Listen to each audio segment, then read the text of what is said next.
Friday, everybody. Welcome to the Sean O'Connell Show. Whoo, we're back, baby. I just flew in from Nashville. Literally just walked in from the studio, or walked into the studio from the airport. And had a fun night calling fights last night. Some Tennessee Titans showed up. Got a chance to chat with J.C. Latham and Tony Pollard and Will Levis. They did not give me any deep insights as to what we should expect from the Titans this year, unfortunately. I don't know how many people actually care what we should expect from the Titans this year. In any case, great to be back in the saddle for a Sean O'Connell Show Friday edition, which means airing of grievances coming up. Driving in, I was listening to Scott Mitchell's show, and he actually kind of derailed a little bit what I had planned on talking about today. We're going to cover everything.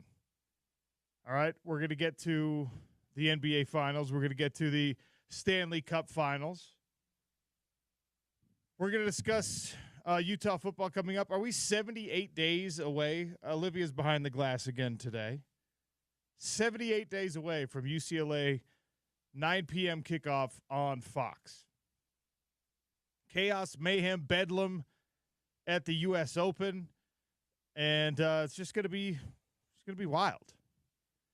I think Bill Riley's going to join us at 11:30. We've got to confirm with Bill. Paul Pugmire to talk about the leaderboard at the U.S. Open. We're going to start playing a really difficult game on the Sean O'Connell Show. We're going to start it today. We're going to drag it out through a good portion of the summer. Start, bench, cut. All right? We're going to do it with your Utes, with your favorite Utah football players. We're going to go position by position. Some positions are so deep that I've separated them into two different eras. Spent a lot of time doing this when I was on the road. You've got your pre-Pac-12, so your non-Power 5 era of players, and you've got your post. And then maybe sometimes we'll have to kind of narrow it down further. But at certain positions, look, I started with the one that I thought would be somewhat easy, would be the least painful is probably a better way to say it. Not that it's super easy, but that would be the least painful. Because obviously when you're doing start, bench, cut, they're all great players. It's not people that you want to cut. That's the whole point. You got to make the game a little bit difficult, a little bit emotional. We don't get as emotional about the question I asked today. I started with the punters, okay? Start, bench, cut, Mitch Wishnowsky, Tom Hackett, Louis Sakota. 877-353-0700 at Real OC Sports. Already plenty of people have tweeted at me. Start, bench, cut, Utah football punters. All time. Mitch Wishnowsky, Tom Hackett, Louis Sakota. So far, the results are very similar to what I thought they would be. Mitch Wishnowsky, still punting in the NFL. At one point was the highest paid punter in the NFL. I'm talking about them as Utah football players, but I fully acknowledge how hard it is to truly separate what they were as a punter from what they are as a punter. And, you know, Louis not punting anymore. Tom's not punting anymore. Mitch is. It might cause people to be biased in one way or another. In any case, we're going to have that game. We're going to play that game with everybody. Every position that I could think of at the University of Utah. And when it gets really, really tough, I'm going to separate it into the two different eras, pre-Power 5, pre-Pac-12, and, of course, the modern day, the Power 5 recruits. Because, look, as we go through the process, we're going to realize that there are some positions where your pre-Power 5 recruits were either just as good or in some cases weirdly better than your post-Pac-12 inclusion recruits, or at least the players turned out to be better players. And that will make for some interesting conversation. But right now, I have a friend. Some of you know that I dabble. I'm a a writing hobbyist. I like to write. I've written a couple of books just for the fun and personal edification of it. I tried some screenwriting. I continue to try some screenwriting. And one of my friends who's very accomplished in the field, he said, you know what they call it in the industry? They call it butchering your babies, which is a very horrible and terrible term. But he says, everybody thinks they have these great ideas. And in the case of editing, in the case of elimination, you always have to get rid of something you don't want to get rid of. You always have to cut out when you're adapting like a novel to a screenplay. You always have to cut out scenes that you don't want to cut out. When you're shortening a book because your editor says, oh, there's way too many words or this chapter's way too long, you always have to cut out something that you don't want to cut out.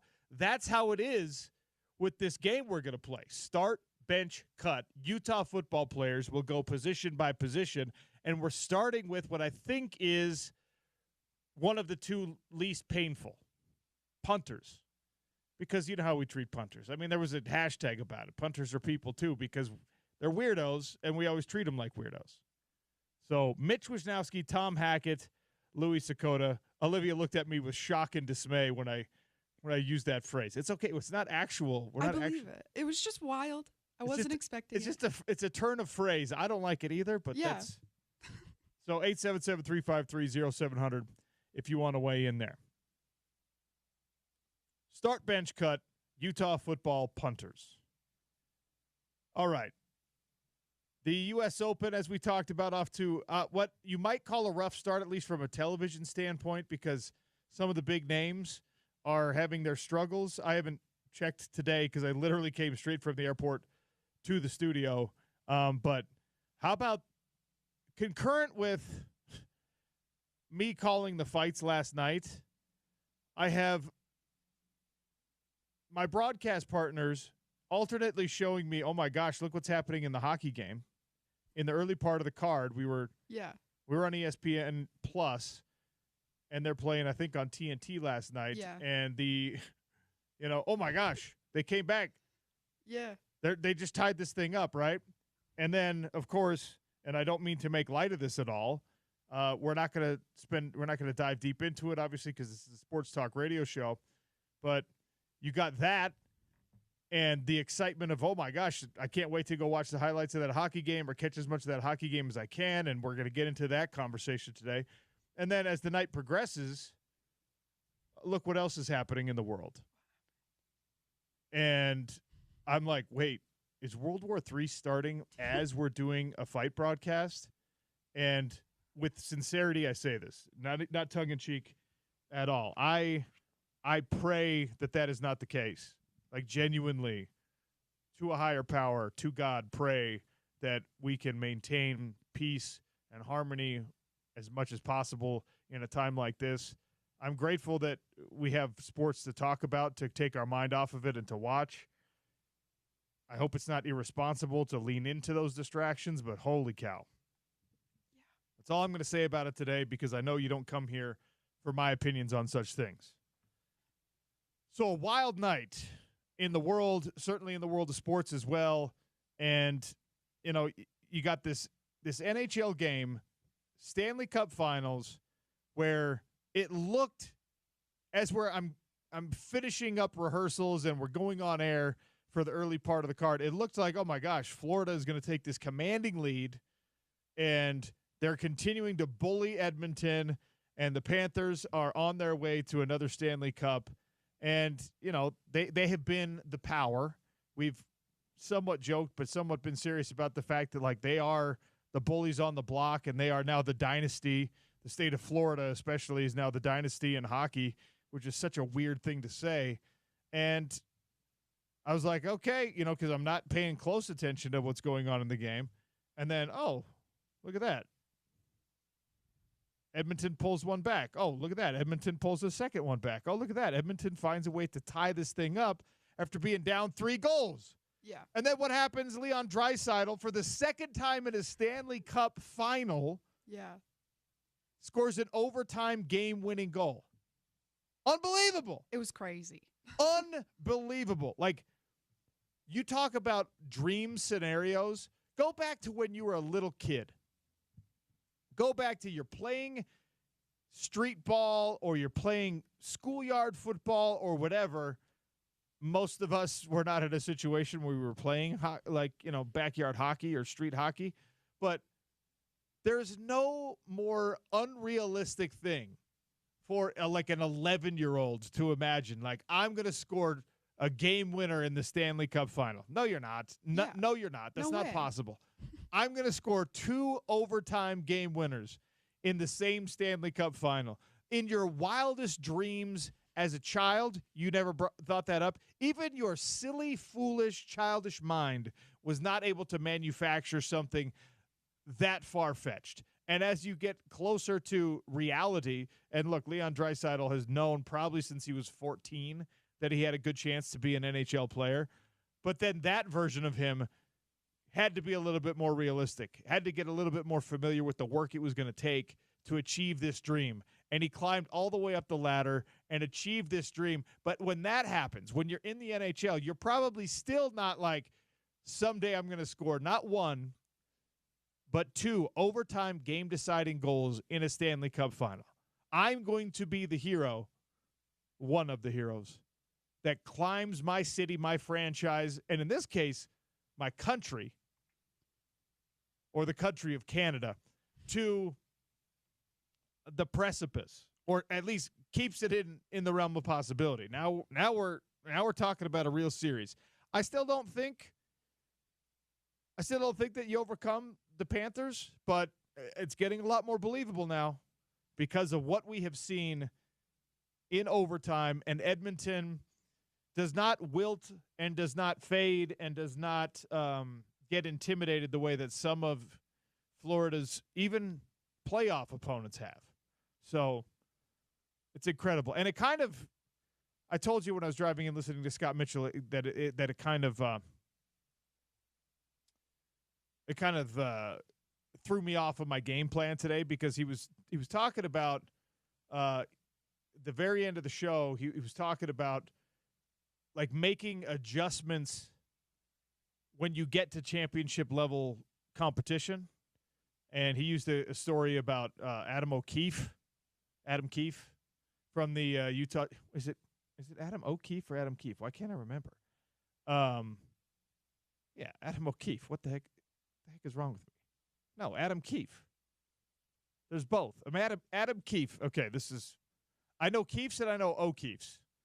If you played football in the Sandy, Utah area back in the early 2000s, Brighton had some O'Keefes, and then he went to Weber State as well. So, wow. Shows you how well my tired brain is working. Anyway, he was talking about Adam Keefe and the fact that his role changed when the Utah Jazz got to the NBA Finals. And, you could debate the wisdom of that. Very famously, when I was a high school kid, our women's soccer team, dear old Jordan High, shout out to the Beat Diggers, God's country, Sandy, Utah. We had a really good men's soccer team, and we had a really good women's soccer team. And there was one player in particular who ended up being a Weber State Athletics Hall of Famer. She's the best athlete I've personally ever been around, in my childhood at least. And there was one player in particular on the team who was just the best soccer player on the team, right? And in the state championship game, they went to a shootout. And instead of leaving the regular goalkeeper in, they put her in goal because she was just the best athlete, the best overall player. Yeah, dang. You talk about changing up your tactics. Yeah. Just like, you're the best we've got, so you have to do it all. You have to shoot. You have to shoot the PKs effectively. Yeah. And you got to score for us, and you also have to stop everyone else from scoring. Yeah. Just insane. Crazy. You don't do that, right? No. But that's the best example I have. And it's something that Scott was talking about, and it sparked for me. We see and we debate this all the time. With Utah football specifically, is there a ceiling to the way that Kyle Whittingham and Utah football has done things? And there were people, by the way, who falsely, incorrectly thought that the answer to that question was an emphatic yes before Kyle Whittingham won Pac-12 championships. You go back not so many years, and I'm not just talking about the communication issues we've had the past 2 seasons. You go back to like 2017, and you won't admit it now, but there were plenty of you in this market who were saying it's time to move on. Coach Witt, he meddles with the offense too much. This 3 yards in a cloud of dust, hard-nosed football, it can only get you so far because you hadn't seen the results that you wanted to see at the power level. You'd seen it in the Mountain West, but you hadn't seen it at the power level. And it had been too long since that undefeated Sugar Bowl season in 2008, and people were starting to get antsy. And there were, I know it's a vocal minority, but there was a vocal contingent that was saying, oh, we've played this out to the end. And it's an important question to ask. Now, the answer is no. There's not a ceiling to it because when you execute it properly, it looks like championship football, and we know that. When you have a quarterback who can elevate your natural tendencies, it looks like championship football. We know that now. But it's something that you have to ask about Utah football. You have to ask about BYU football. You have to ask about the Utah Mammoth. When you're watching this Stanley Cup final, you have to ask it about the Utah Jazz. I mean, obviously, right now, there's a deliberate ceiling to what the Utah Jazz are doing, which is gross, but it's the reality we live in. But even as you watch these NBA finals, is there a ceiling to OKC's methodology? Is there a ceiling to Indiana's methodology? The Utah Jazz, there was a ceiling even under the great Jerry Sloan with 2 of the 50 best players in the history of the NBA with a great supporting cast. There still was a ceiling. That was a bit of a false ceiling because the ceiling was established by the other team having Michael Jordan. Like Utah Jazz basketball, that version of Utah Jazz basketball was championship basketball, probably still could be championship basketball, although you'd need some more shooters on that roster if you dropped it into the modern-day NBA. And Michael Jordan just did it to people, and Larry Bird did it to people, and Tom Brady did it to people, and Derek Jeter did it to people, where they just they established a different ceiling on what you were doing. But as a coach, and by extension as a fan base, you question coaches, so you ask questions about your coaches, so you have to evaluate. And it's most important for the coach and the team to look at self in the mirror and evaluate whether or not there is a limitation to what I'm doing. And if the answer is yes, then you do have to change it up. And Scott brought that up as an aside, as an anecdotal story about the Utah Jazz feeling like, all right, well, our regular season way of doing things got us to this level, but we need to get to this next level if we want to win a championship. And there are good examples of it in every sport, right? Where the minutes restriction, the pitch count comes off. I remember my first stint at ESPN 700. I had a co-host, Brian Swinney. Shout out, Brian. Hope you're doing well. And we had this heated debate. He's a huge Dodgers fan. We had this heated debate about whether or not Clayton Kershaw should come back on less rest in an elimination game, or whether you save him for, if you can win that game, for then the closeout game. Do you pitch him in game 6, which is a potential elimination game, or do you save him for the real closeout in game 7? Do you change your methodology in order to try to chase the championship? And the answer is almost always yes. The LA Rams, a couple seasons back, they went deep into the bag. They went so deep into the bag that they pulled a retired guy that we know well off the couch and said, we need you to come help us. That's a drastic change in the typical methodology of NFL teams. How many coaches are willing to call somebody who hasn't played in a season plus, in 2 seasons, and said, hey, I know that you stay in shape. I need you to get back in football shape over the course of 5 weeks. So when is it time to color outside the lines of what you do? When is it time to say, you know what? I know the clever thing here is to diversify my playbook. But you know what's working? Just pounding the ball straight up the middle. I know in a regular game, you're supposed to call first down run, second and manageable. Pass on second and manageable, get to third and short. Now you could choose to run or pass on third and short instead of being forced into your pass playbook, and then you're not going to go for it on fourth down. There are times, there are games, there are scenarios in a season where you just push all your chips to the center. Dan Lanning probably does this too often. There are coaches out there, maybe you think Kyle Whittingham is among them, who don't do it often enough. But I was really fascinated by the conversation that Scott Mitchell started having about teams changing what got them there. Stick with what got you there. And I was calling fights last night, and this is something that sometimes frustrates fans in the MMA world, sometimes the boxing world, you see it, combat sports, individual sports. There are guys right now in MMA specifically who have to make a decision. They have to calculate the worth of being exciting as a fighter, taking more risks, or doing the conservative thing if they're good enough to do it, and giving themselves a higher percentage to win fights. It's something that is it's somewhat unique to combat sports. It's somewhat unique to MMA. But not wholly unique, right? There were teams that probably never wanted to do the hack-a-shack thing, but they were just playing the numbers. I mean, if you really put the truth serum in Billy Beane and said, did you want to play Moneyball in Oakland? He'd say, hell no, I didn't want to do that. I adapted to the scenario I was in and created a system or adopted a system where I was maximizing our chances to win because my ownership would not pay stars, would not pay anybody, would not do the thing that other owners were doing. So I had to compensate with this unique plan. It's something that in combat sports, in golf, maybe you see it a little bit. Guys that are just going to like, you know what?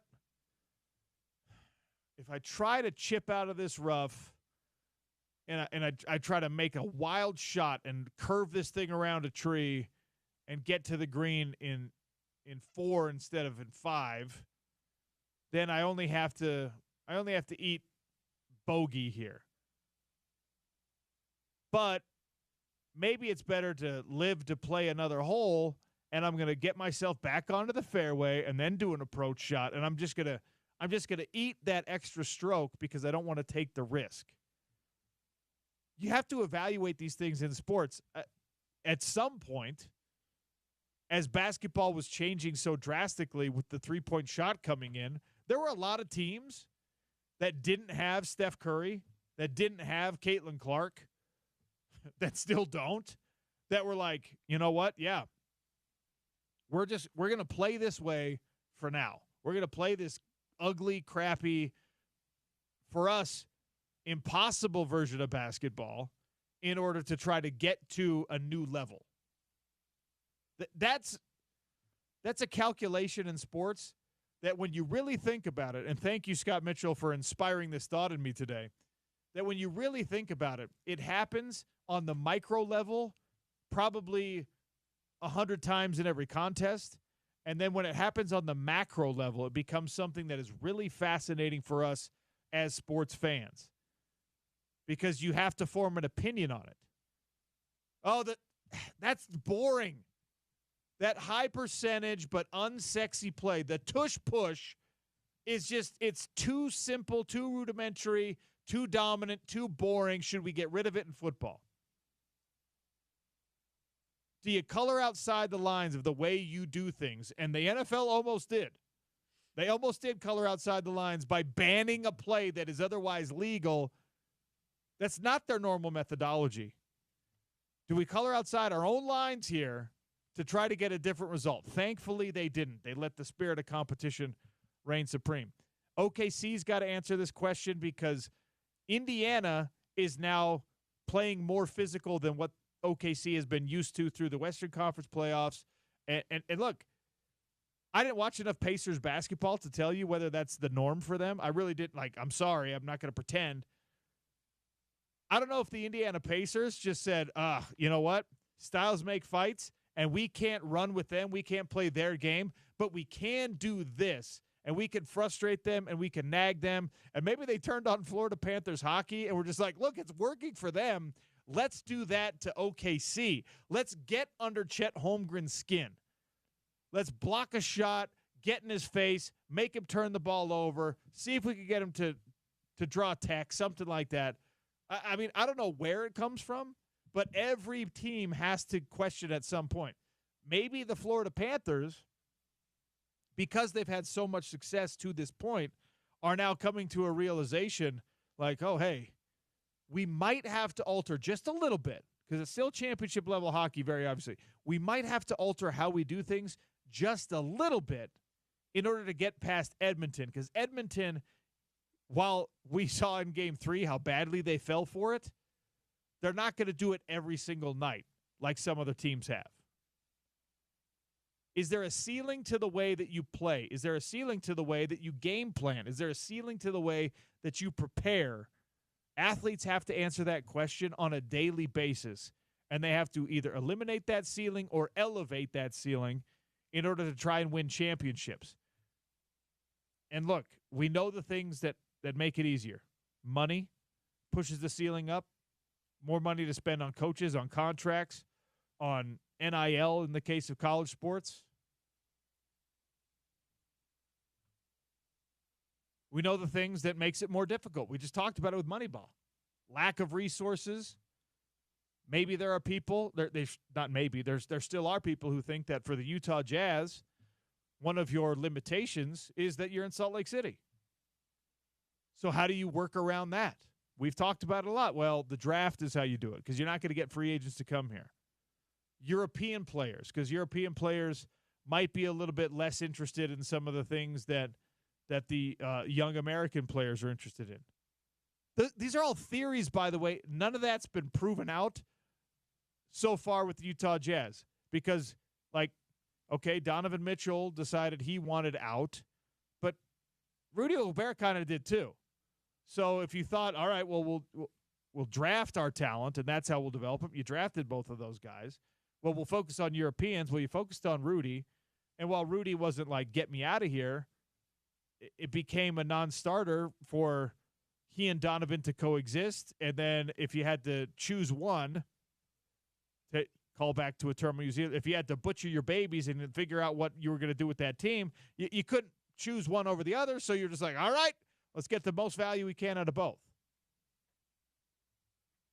The limitations to your strategy for the Utah Jazz right now, I mean, the draft lottery is a limitation to your strategy, because your strategy was to suck as bad as you can and get the top draft odds, and then you ended up number 5.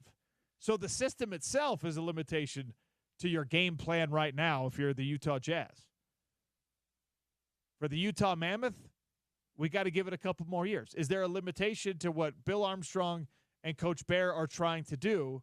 Well, they want to be a big, physical, nasty team. They want to play like the Florida Panthers. And on the roster right now, you don't have those bodies. So can you add them? Anyway, food for your thought. 877-353-0700. Don't forget to participate in our tough game. We're starting as easy as we can. The all-time Utah greats. We're going to start, bench, or cut. We're starting with punters, easing our way into this thing. Start, bench, or cut. Wishnowsky, Hackett, King Louis Sakota. 877-353-0700. Let me know. Sean O'Connell Show continues. We'll see if we can check in with Bill Riley, the voice of the Utes. You're listening to Utah's number one sports talk, ESPN 700, 92.1 FM.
Mikkola knocks it to the corner, and the Panthers just sail it back to center where Bouchard retracts with it. He and Ekholm restart for Edmonton as the Panthers get changes. Popped into the middle of the ice, and Draisaitl right off the bench scores! Leon Draisaitl, I think, was trying to make a pass over to Corey Perry, and it went off the defender and in. The Oilers have taken Game 4. Game winner. Leon Draisaitl, his second overtime game winner of this Stanley Cup final. That one happened in Game 4 against the Florida Panthers. That sound courtesy of Sports USA. Game 5 tomorrow night at 6. Catch it right here on ESPN 700 and 92.1 FM. Bill Riley, the voice of the Utes, kind enough to join us here on a Friday edition of the Sean O'Connell Show. Bill, how are you? Does he really get – I mean, in soccer, that would have been like an own goal because it went off the defender and then it went between – I mean, that was just a bad sequence for the Panthers right there. I mean, not the defender so much, but the goaltender. Come on. You got to stop that thing. One of the great things about hockey, and some people might not love it, one of the great things about hockey, though, is how many goals do happen just by, like, creating chaos in the crease, just by throwing a puck towards it. I mean, there are plenty of times where you'll see a guy over on the dots or even deep in the corner, and he's trying to make a centering pass. He's just throwing the puck across the face of the goal, hoping that one of his teammates is there to clean up some trash. And it'll bounce off somebody's skate. It'll hit somebody's elbow. The goaltender will just lose it, and it trickles in between their legs. It's wild how many points you can score in hockey just from creating a mess. Yeah, I think he lost. I mean, the only way I can explain that, he had to have lost that because it went off the skate and just kind of – it wasn't moving it. He just must have lost it because those goalies – they can see it from the blue line at 90 miles an hour, but then it starts, it takes a weird deflection and stuff. There's not much you can do about it. It's one of the things. I'm very much in MMA mode right now because I called fights last night, but it's one of the great debates in combat sports, like whether, it's more impressive if you get a submission or if you get a knockout, because there's no accidental submissions. You have to set those things up. You kind of have to know what you're doing. And there's plenty of times where you literally could close your eyes and throw a big punch and you get the win. So it was the equivalent of that, I think, for Draisaitl. Nonetheless, 2 game winners in the Stanley Cup final in overtime. No child on the planet has dreams that ridiculous, and somehow he's made it a reality for himself. I think he's got 4 in the playoffs too, doesn't he? Is it 2 in the finals and 4 in the playoffs, overtime winners? I think you're right. And look, it's easier when 3 of the 4 Stanley Cup final games have gone into overtime, but we digress. Just incredible. It's also easier when Connor McDavid, the greatest player on earth, draws a triple team and sets you up on some of them too. Yes, that's fair to say. Bill, summertime radio, so we're going to have a little bit of fun. And are we doing a list, our favorite pizza toppings today? We're not doing that, although we could if you wanted to. That's a tried and true radio standard when you're in July before football. What's your favorite pizza topping? And I know you would have pineapple on there because you're a communist. But did Spence text you or something? Because he was yelling at me about this last week. Well, no, you and I have talked about this for years. You love I love pineapple, but I don't love pineapple on a pizza. So anyway. Well, not my fault. You have poor taste. Well, let's see how your taste applies to this question. I put it out there on Twitter. I've got responses so far on the text line. A thing we're going to do over the summer is we're going to start bench cut the Utah greats, and we're going to go position by position. Some of these, there's been so many greats at different positions, I'm going to have to separate it into pre-Pac-12 and, the Power 5, Power 4 era, because at least ostensibly there should be some slight difference there. But with punters, I started with punters because I thought it'd be the easiest one for people to handle. So punters, start bench cut, Wisnowski, Hackett, King Louis Sakota. Wow. I know all these guys. So that's going to be harder for you than most. This is tough. Gosh, this is going to sound really weird because he made the all-time Pac-12 team, but I'm cutting Hackett. Okay, a lot of people are, to my dismay and surprise, but a lot of people are. I'm benching Wishnowsky and starting Checketts.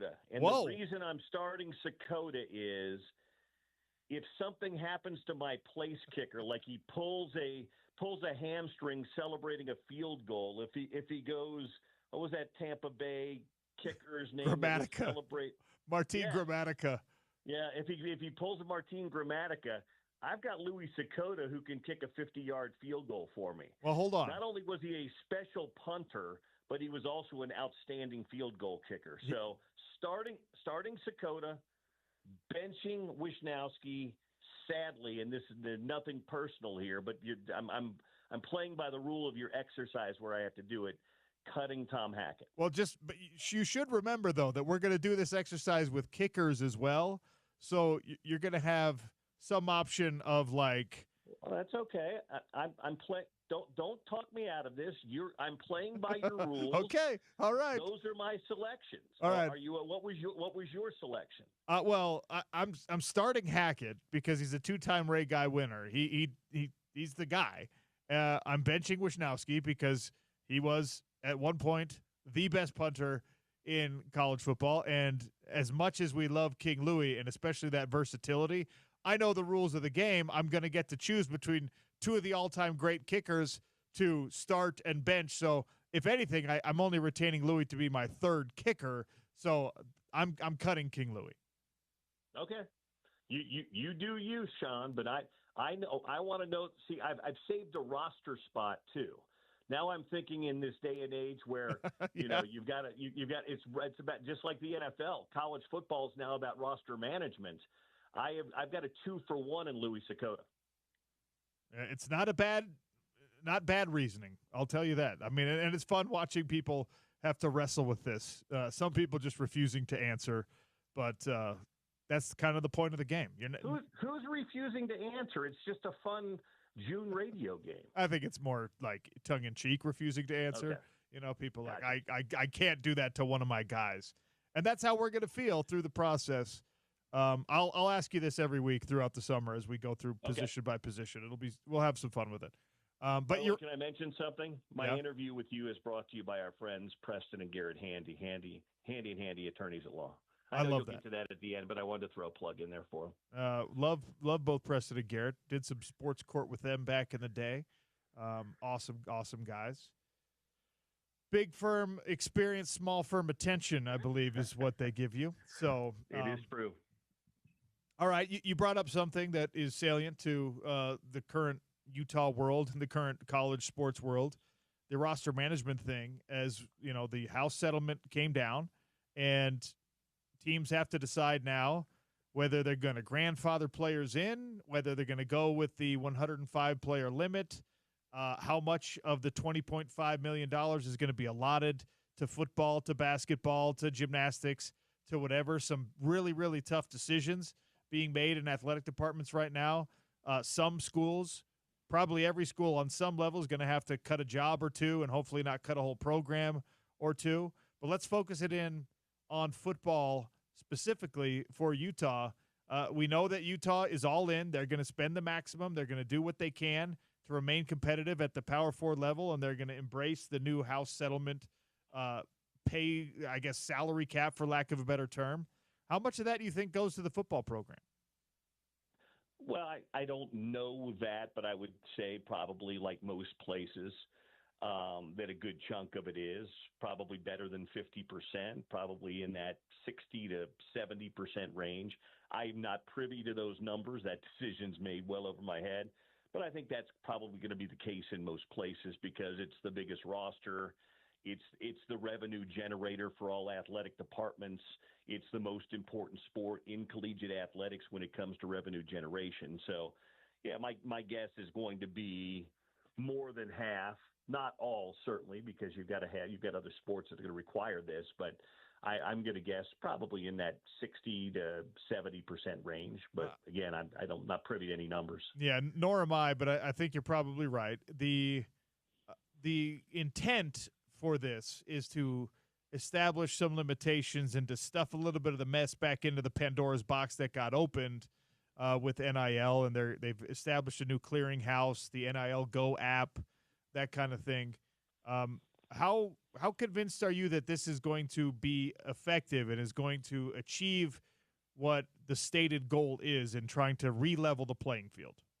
Are you talking about the House settlement? Or are you talking about the kind of guardrails with Deloitte and the third party that's going to oversee kind of the regulations and or, making sure everybody plays by the rules? I think the settlement is certainly good because it's going to provide revenue, and athletes are going to get some of probably what they've deserved for a long time. But I don't know that this is leveling the playing field in any way because the schools are coming up with this money, so it's forcing you to get out and really hustle and things like that. I think it just provides a good baseline now for schools to play with. You're still allowed to contribute to what were once collectives that are now being, by a lot of schools, rolled in-house.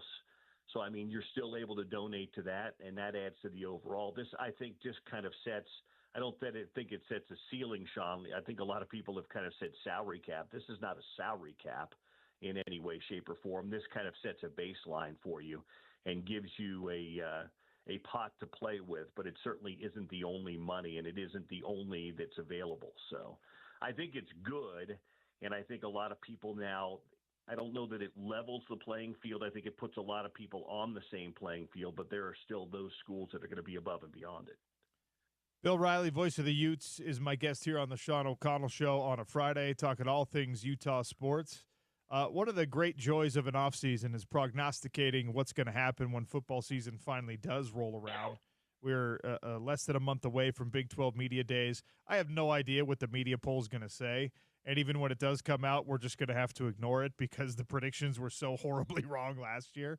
But they've been all over the place this year. You look at betting odds in Vegas, and Arizona State's the favorite. And you read another article from a quote-unquote expert, and it's Kansas State or BYU who's the favorite. And then, Utah's 10th best. And Phil Steele is really, really high on the Utes, where other teams or other publications not so much. Is this just another example of why the Big 12 is going to be a crazy and a league that is defined by parity this season? I think it is. As much as we used to joke about the Pac-12, I used to say on my show, nobody cannibalizes themselves quite like the Pac-12. Well, I don't even know if it's cannibalizing now. I just think the Big 12, and I'll say this, I think it could be one of the, if not the most competitive top-to-bottom league in the country. I don't know if they'll have as many teams at the top as an SEC or a Big Ten, but I think the depth, Sean, I'm sitting here today, and I know you mentioned Phil Steele. He had Utah. I think he had a three-way tie. Was it Baylor, Utah, and Iowa State maybe, who Phil had for his top three? I think you could honestly make a case for 6 or 7 schools to win the league this year. And it may even go beyond that, but I think you could make a good – and I think Utah's in that. It's really been interesting to see. Utah was deficient at one position, one great position they were deficient at really the last 2 years. Bryson Barnes was a solid backup. Utah didn't have a solid backup to Cam Rising a year ago. They had a young freshman who just wasn't as ready to run Andy Ludwig's offense a year ago. But the defense was outstanding.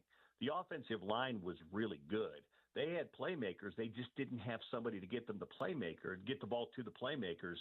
So I don't know that some of these prognostications have dug real deep in on the rosters. I think a lot of people just kind of do that surface look where a guy like Phil Steele digs a little bit deeper. And so that's why I think Utah's in the mix. I'm not sitting here today telling you they should be picked number one, but I think you could make a case for them to be number one, if that makes sense. But I think you could make a case for Arizona State. I think you could make a case for Baylor, who really came on well last year. They had a great second half of the season. They finally found their quarterback in the Sawyer Robertson kid. Kansas State, if Avery Johnson makes a little bit of a step, they could be good. Did anybody spend more in the Big 12 this year than Texas Tech did? I don't think they did. So Texas Tech, at least on paper, spent. Now, again, is the chemistry there when you're bringing in so many new people? We'll see.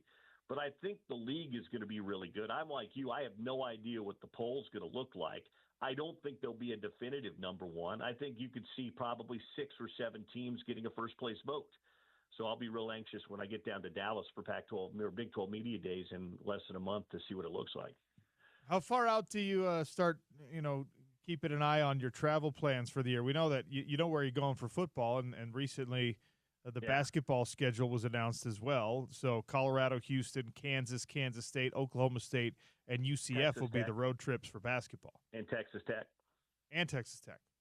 Yeah, so I'm excited. No, I saw that came out yesterday, and I of course I'm looking at those things because you want to see where you're going to be, what venues you're going to get to call in. I'm excited to go back to Kansas. It's not only my alma mater, but it's the greatest place in college basketball to watch a college basketball game, and to be able to go back there with Sean Mooney and call that will be a blast. Kansas State's a good program. I've never been to Lubbock to call a basketball game or a football game, so I'm really anxious to get to Texas Tech and kind of check that one off the bucket list. So basketball's a long ways away, although I will say I'm getting to know some of the new players and some of the new coaches and all that around here as they're kind of coming in for off-season training. I think there's going to be a really good buzz about Utah basketball with Alex and his staff this year and the guys they brought in. But I'm keeping an eye on it. But I'm really, I got to say, I'm really excited for football because football's always football. And just having been around the team in the spring and knowing what Devin Day-Appear could bring to this offense, but also knowing this league is going to be, trips to Morgantown, trips to Lawrence, trips to Provo this year, going back for the rivalry game, ASU coming in, Colorado coming in. I think the football season is going to be a blast. I have no idea what it's going to look like, but I'm really sure that Utah is going to be a bounce back year for Kyle's guys. Before I let you go, do you have any Wichita recommendations? We're in Wichita for PFL the end of next week. Wow. I lived in Wichita for 6 months. I've been to Wichita a number of times. It's been a minute. Let me do some digging. I've got some friends that still live in Wichita. And we'll see what we can do. Where's the event at? Is it the arena on Wichita State's campus? It's at the Intrust Bank Arena, which I think is where the Shockers play, if I'm not. Yeah. They used to call it the Roundhouse, which is very apropos, by the way, for the sport you're calling, because there's a lot of roundhouses that you will get. Oh, perfect. I don't know if the new building is still called the Roundhouse, but it used to be called. So you could drop that in if it's still there. You could drop that in a little knowledge on the broadcast. I like that. I will do my best to see what I can find for you in Wichita. Is this unusual for P? Is this first trip? First trip to Wichita. And we've had a strange mix, right? Sometimes we're in like Miami, and sometimes last year we went to Sioux Falls, South Dakota. Sometimes we're in the Sanford Pentagon there. Yeah, that's where we had the fights. That's where Utah played Iowa this year in basketball. It's a cool little arena in Sioux Falls. I had never been to Sioux Falls, but it was like every Midwestern town I've ever been to. And my family's from the Midwest, and my grandparents are still out there. And I was just like, oh yeah, okay, I might as well be in Dubuque, Iowa, where my parents grew up. What's next on the list? Have you decided what we're doing next week for the cut, bench, start? Yeah, we're easing everyone into this. We're going to do punters this week. I might do them daily, actually, but get ready with your kickers. And Kickers, okay. Yeah, I'll text you if I throw anything else out there, because I don't want to. Okay. We got a long summer. I don't want to burn it all at once. But at some positions, I am going to have to separate pre-Power 5 era and the Power 5 era. So hopefully we get some legs on this. Are you going specific on the lines? Or are you just going to say offensive lineman, defensive lineman? I'm going to go D tackles, interior D linemen, and rush ends for sure. And I haven't truly decided on the offensive line. I mean, there's plenty of good offensive linemen. You got to at least go offensive tackles and maybe everyone else. So I think we're going to get specific. Okay. Well, then, if that's the case, again, like I said, you don't want to burn through this.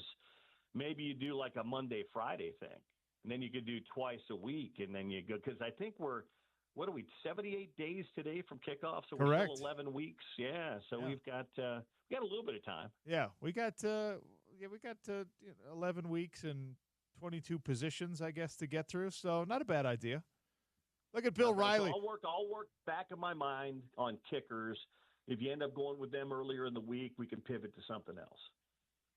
Well, I'm going to get your opinion on the kickers no matter what. Look at Bill producing the show for me. I love it. It just he can't break the old habits. You know what I mean, Bill? Man, it's like a bicycle. I you get back on it and ride again. It's hard to break a 30-year habit.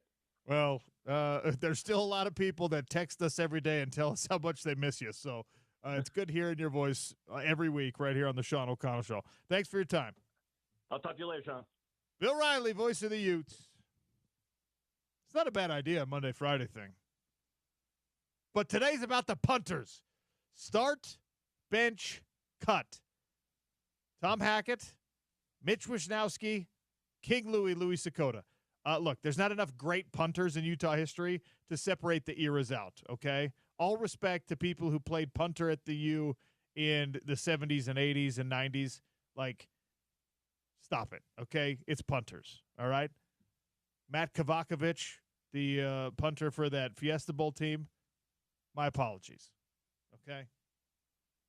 877-353-0700. Bill is starting Louis Sakota at punter, and he's cutting Tom Hackett, the two-time Ray Guy winner, and he's benching Mitch Wishnowsky. We've had a lot of combinations. That's the first person who started Louis Sakota, I think. All right, wait till you hear whose jersey was the number one seller in the NFL. Not the player you think. Sean O'Connell Show, ESPN 700, 92.1 FM, proud part of Utah's ESPN radio network.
Sean O'Connell Show. Paul Pugmire is going to join us in half an hour. Talk about a wild start to the U.S. Open on the PGA Tour.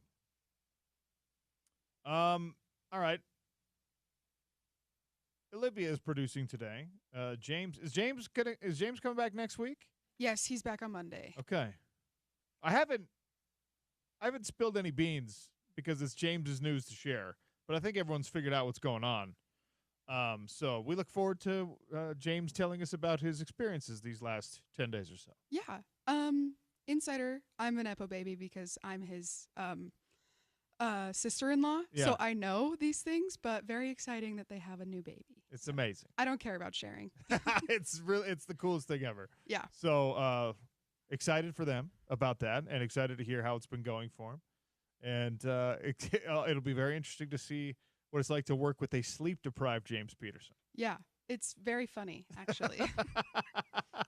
Anyway, so Olivia, I know that you are the biggest sports fan I know. Okay, you are there's nobody who's a bigger sports fan than you out there. For sure, definitely. Okay, and knowing that you and James are related sort of, he's a big jersey guy. Yeah, he is. He loves jerseys. Yeah. Which means you, of course, also love jerseys. If you're buying an NFL jersey, any player in the NFL tomorrow, Yeah. you know what? After the show today, Yeah.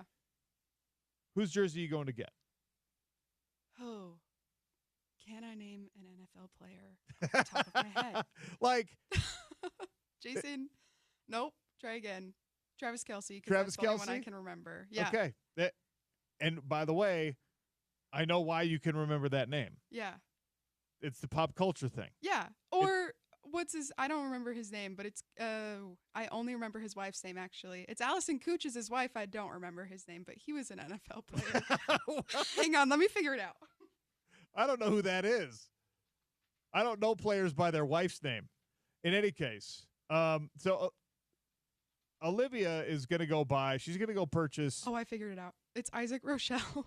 Okay, what? That's a deep cut that you just pulled out of something random. So sorry. It's okay. She's TikTok famous, okay? Oh, yeah. See, she's hilarious. I can tell you this. Yeah. I'm officially an old. Yeah. I have never been on TikTok.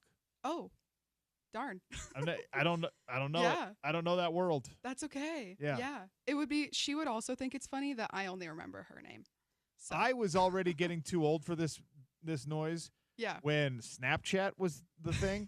Yeah. When I was fighting in the UFC, yeah. They were like, "Hey, we because you're in the UFC, we will verify your social media accounts." Yeah. So, get a verified Facebook. Like, did you have it? I'm like, "Oh yeah, I got Facebook." Oh, okay. They're like, you're old. "You need to download Instagram." I was like, no, I have Facebook. It's fine." They're like, "Get on Instagram." Yeah. They're like, "Twitter." I already have Twitter. I have Twitter because I do sports radio. They're like, okay. And they're like, and you got to get a Snapchat. Yeah. And I was like, okay. So I downloaded Snapchat. Yeah. I had Snapchat for 2 days. Like, did you use it at all? I couldn't figure it out, if I'm being honest. And yeah, it was just, I was like, you know what? I will, because Instagram is effectively the same as Twitter. Yeah. And it's like you've married Twitter and Facebook together. It's Instagram, so I knew how to use those. Yeah. I was like, okay. So I just stuck with Instagram. So I completely skipped the Snapchat thing, which means it was way too late for me on TikTok. Yeah. Can't even jump into that. No. In any case, the reason I asked you which jersey you're buying is I wanted to see where your preference would fall on the top 50 NFL players sales list. The NFLPA releases every year the player merchandise rankings. Yeah.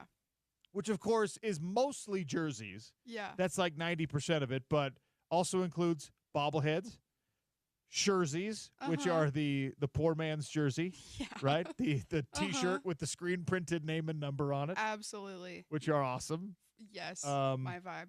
Like, I don't really know beyond that what else you're getting. Maybe the cartoony posters of players, whatever. So in any case, the top 50 player sales for last year, for the 2024 season, which of course ended in 2025 with the Super Bowl, but it's really the 2024 season. And Patrick Mahomes has been dethroned. Saquon Barkley, this year's number 1. The Philadelphia Eagles running back, eventual Super Bowl champion, the iconic hurdle, all that stuff. Saquon Barkley tops the NFL player sales list. Patrick Mahomes, number 2. Jalen Hurts, number 3. The rookie Jaden Daniels, number 4. Very high finish. And, by the way, so ridiculous. I was like, Jaden Daniels as a rookie up in the top 5. I wonder who the last top 5 guy was. Mac Jones in 2022. That would make me not feel as good about the accomplishment if I was in the top 5 and I was like, oh, who's the last person? It was Mac Jones. Who was buying Mac Jones jerseys? If you're out there buying a Mac Jones jersey, you have problems, okay? Saquon Barkley, Patrick Mahomes, Jalen Hurts, Jaden Daniels, C.J. Stroud at 5. What is going on, people? Josh Allen at 6. Aiden Hutchinson and Amon-Ra, teammates with the Detroit Lions at 7 and 8. Micah Parsons at 9. Justin Jefferson rounding out the top 10. And then number 11 is your guy, Travis Kelce. That actually surprises me, maybe more than any of this. Why? I thought that the Taylor Swift influence would have a lot of jersey sales for Travis Kelce because, Swifties buy a Kelce jersey. Yeah. Because Taylor Swift wears a Kelce jersey. For sure. Yeah. Not as direct a correlation as I would have thought. No, her merch and Eras tour tickets are expensive enough. Gosh. Brutal. So my older brother, yeah, this is a true story. My older brother flew his entire family to Poland. Yeah. To see the Eras tour in Poland. Uh-huh. Because it was cheaper to do that than to buy the tickets. He lives in Washington, D.C. Yeah. To buy the tickets in Washington, D.C., or to buy the tickets in New York or in Boston or any of those East Coast cities. Yeah. It was cheaper to fly his family to Poland. Yeah. And pay for the hotel and the tickets. That's wild. The secondary ticket market in Europe is not nearly as insane as it is in the United States. And shout out to T Swift. I didn't know this about her, but she actually takes measures to prevent that exact thing from happening. Yeah. Where you have to have like a Polish IP address in order to buy the tickets. Yeah. My brother is very connected globally through the Catholic Church, and so he had people in Poland that were willing to buy the tickets for him. Yeah. But it's like either difficult or not really possible. Maybe with a VPN you could probably do it, to like buy tickets from, you're in Salt Lake City and you're like, I want to go to the Paris show. Apparently they make it difficult because she wants her worldwide fans to be able to actually get there. That's fair. She's pretty cool. And then my brother and his family circumvented the rules. And, yeah, of course. Because that's what Americans do. Yeah. It's our favorite pastime. So, yeah, T Swift did not have the jersey sales effect on Travis Kelce that I thought she would. You Swifties are not as loyal as you think you are. Or maybe they're just not convinced it's going to last. Maybe. It's been lasting, though. Yeah. They were at the Stanley Cup final game last night. Yeah, I feel like football fans are less they don't believe in their love as much as Swiftie fans. Oh, really? Yeah, I think that NFL fans just in general are probably less idealistic and optimistic than Swifties are. Swifties are generally younger. Yeah. In a happier phase of life for the most part. Yeah. Like, this is true love. Yeah, absolutely. It's cute. It's wonderful. I'm rooting for him. Me too. Because I've always thought T Swift was fine. Like she's obviously incredibly talented. Seems like she genuinely cares about the people close to her. Like took care of all those employees and stuff.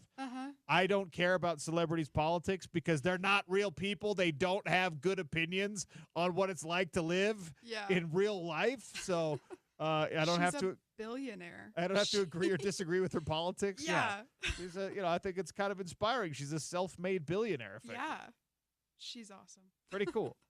So, Travis Kelce at number 11, Jordan Love at 12. Shout out to the former Utah State Aggie. Caleb Williams at 13. Joe Burrow at 14. Christian McCaffrey is the first 49er, my favorite team, at 15. And the Mr. Irrelevant on this list, at least, number 50. If you could name player number 50, Olivia, I would give you unlimited funds because you had a hard time naming one player. I wish I'd looked it up.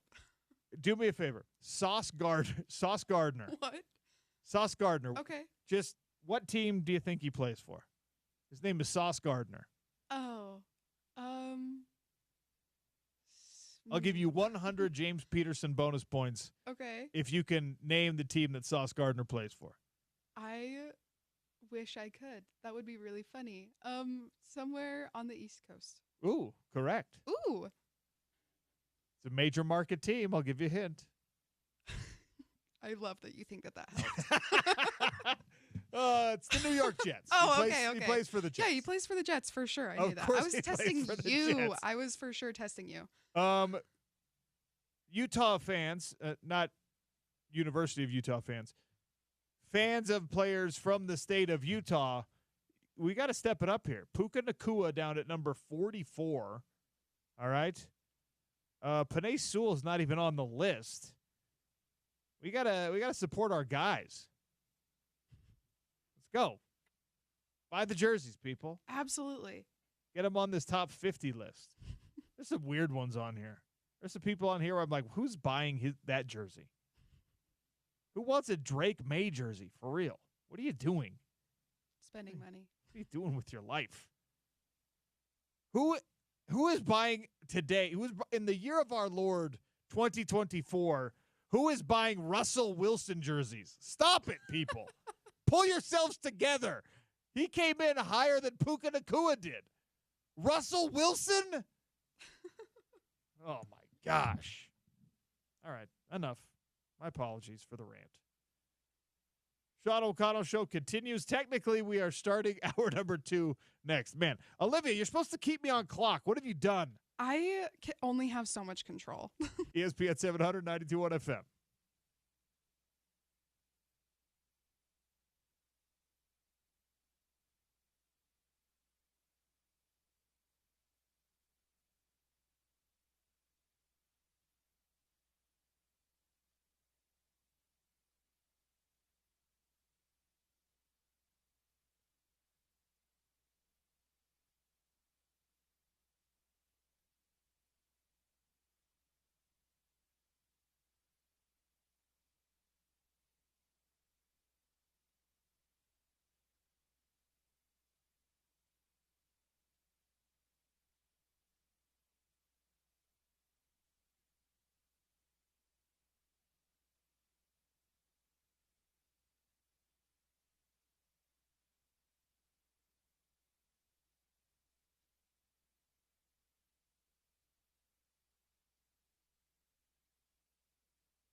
Pacers 5-point lead in the ball. Halliburton off balance, goes to the right hand, missed it, but the follow slammed by Obi Toppin, and the Pacers have matched their largest lead up 7.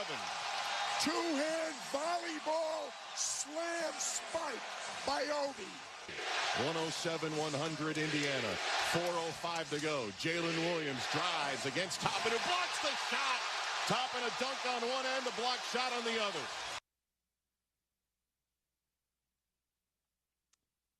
You've got another game tonight in the NBA Finals. That sound.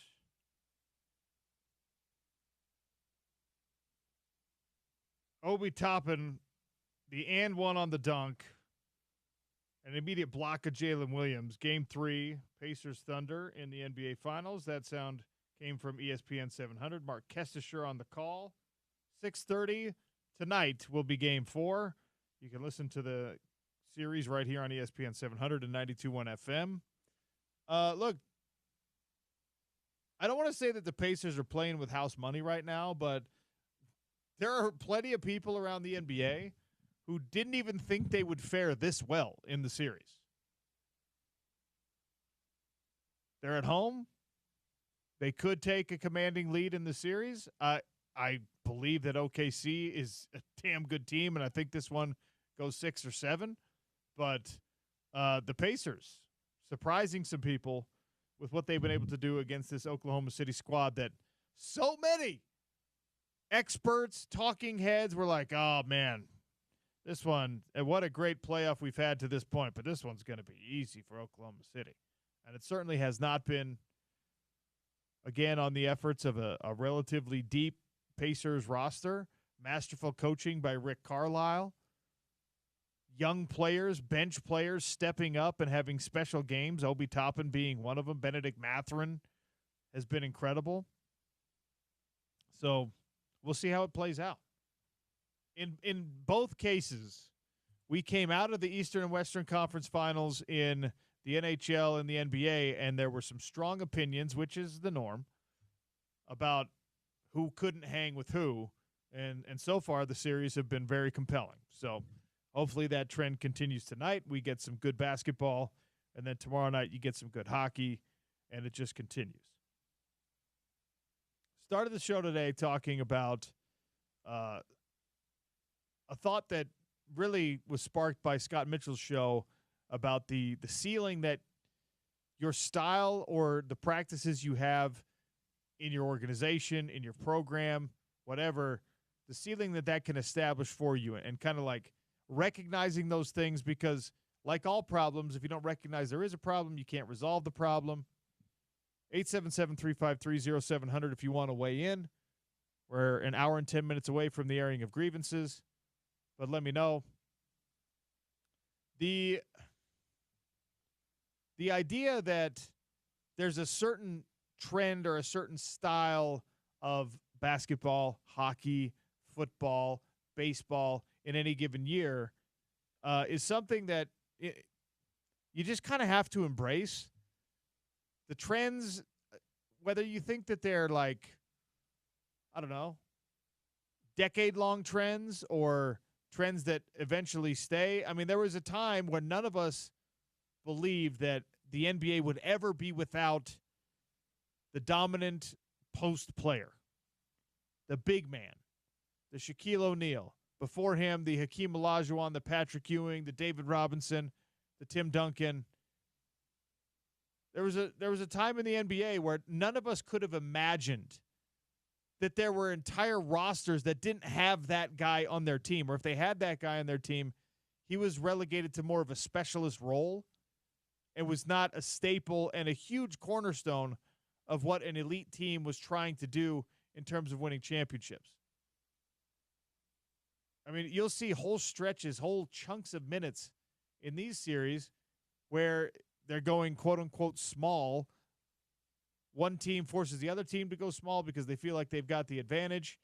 The big body teams that made it deep into the playoffs, the Minnesota Timberwolves, probably the best example of that, are having to reconsider whether or not that is the right way to construct your team. Now, I don't think they're going to come down on a different sort of conclusion, because Well, partially because of who the personnel is, because of who the players are, who their big men are.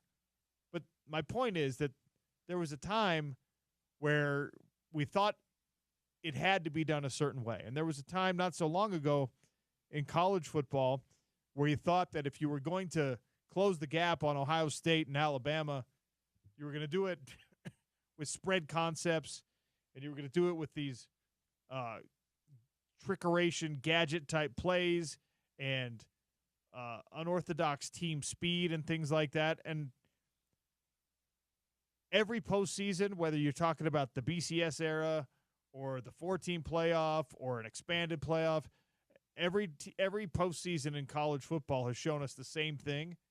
And I think we've all sort of resigned ourselves to the fact that you don't get to have weaknesses in college football, and you have to be able to do everything in football now. Honestly, you could get away with having more weaknesses in the NFL than you can in college football because the salary cap levels the playing field, so everybody's got a deficiency or two, it seems, in the NFL. And it's just not the case anymore in college sports. So there's an established methodology at the University of Utah, especially when it comes to football. And there's going to be one put in place by Alex Jensen on the basketball side.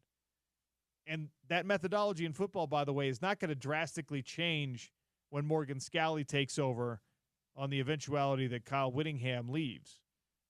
Rides off into the sunset, we hope, on a championship season, maybe this year.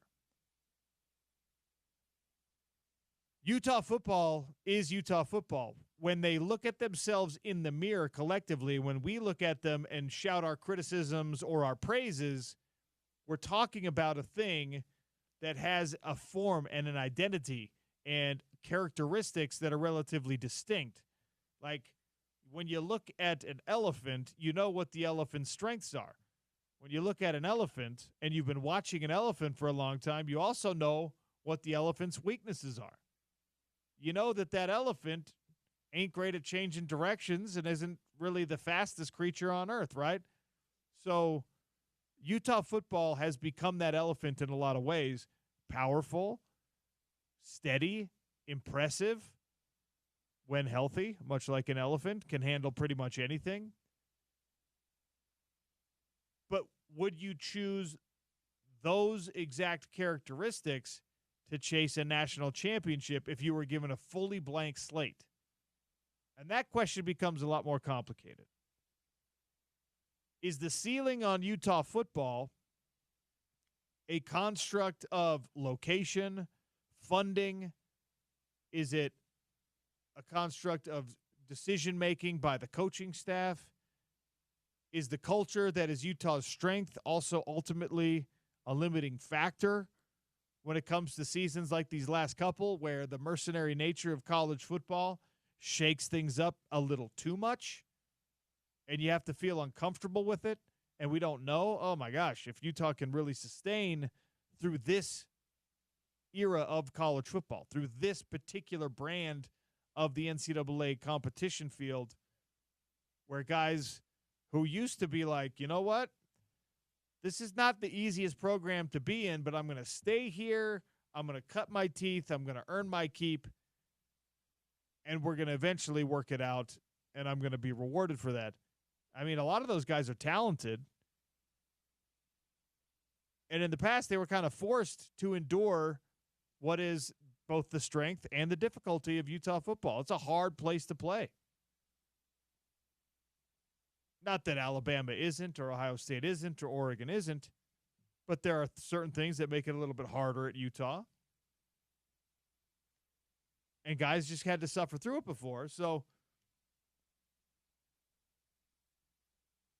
are your current decisions equipping you to compete for a national championship? I'm not convinced of that. Are they equipping you to compete for a Big 12 championship? I think the answer is an emphatic yes. I think that is the real goal, the primary goal. Will you make the college football playoff? Yes. Is anyone out there putting money on Utah to win a national championship? You could get like plus 45,000 odds or something crazy on it Do I think they can win a playoff game? Sure. Oh, Arizona State almost did last year. But Scott Mitchell on his show today was talking about how when the Utah Jazz made it to the finals, Adam Keefe, one specific player who had been integral to getting them there, didn't like the way that his role was changed. There's a flip side to that coin where you do things just a little bit differently. You play more minutes, you take the restrictions off, the governor chip gets ripped out, and you know that you just have to now get across this finish line. You overcame the attrition. You kept everyone healthy for a regular season, and now you just let them play. You just let them go. Oh, he's hurt? Tape him up. Give him the cortisone shot, whatever. Are your methods steady and consistent enough that you don't have to change them from game one through the championship? There's that old adage of you don't actually rise to the occasion. You sink to the level of your training. It's why the military trains the way they do, especially the elite special forces units. It's why fighters and individual like tennis stars, I imagine golfers, we'll talk to Paul Pugmire in a couple of minutes here, where you prepare for the absolute worst and then you hope for the best, because if the worst manifests itself, you're not going to find some special gear. Adrenaline is not going to get you through. When things get bad, when the you-know-what hits the fan, you go down to the level of your worst in a lot of cases. So you have to make sure your floor is better than the other guy's ceiling. Easier said than done. Just a question we should be asking about the Mammoth, the Jazz, the Bees maybe, BYU, certainly Utah. Is this version of what you're trying to do enough to sustain you through every game and every season, even at the championship level?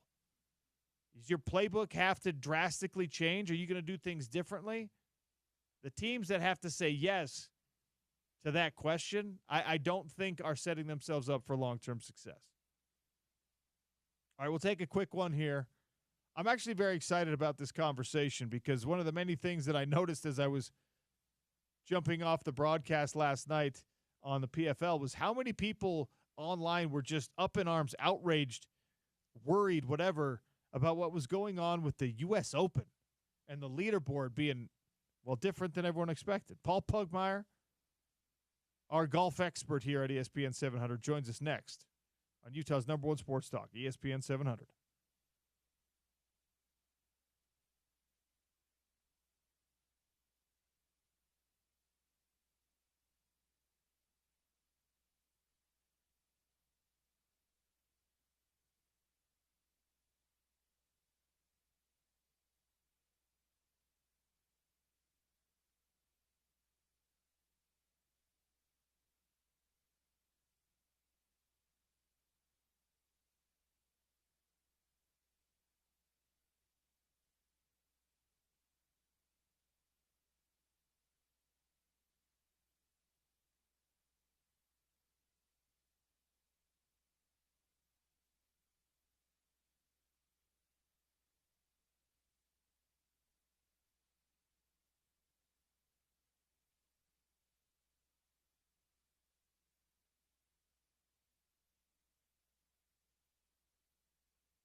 Sean O'Connell Show here on ESPN 700. We welcome Paul Pugmire. Our interview with Paul Pugmire and our U.S. Open leaderboard update is brought to you by CamClad. Experience the beauty of choosing beyond today with premium home siding at CamClad. And by You Into Golf. New tailor-made QI35 woods are the fourth generation of carbon wood technology. Driver that unlocks a new level of distance is available now at You Into Golf. Paul Pugmire, how are you, sir? It's U.S. Open week. How would I not be great? Well, I was calling some fights in Nashville last night, Paul, and we got done at like 1 o'clock Nashville time, and I could never settle down immediately. So I'm of course back at the hotel. I'm reading what's going on in the sports world, reading what's going on in the real world, which is all scary stuff. So in the sports world, I'm like, wait, why is everyone freaking out about the U.S. Open? I mean, the leaderboard's all over the place. Some of the big players having the big names, I should say, having a hard time on day one. Has it regressed to the mean a little bit? Is day two going a little bit more to expectation, Paul? It is, and what people are talking about for this U.S. Open. First of all, the U.S. Open is the hardest tournament each year on the calendar. It's the hardest tournament to win. It is the history, the reputation of the U.S. Open.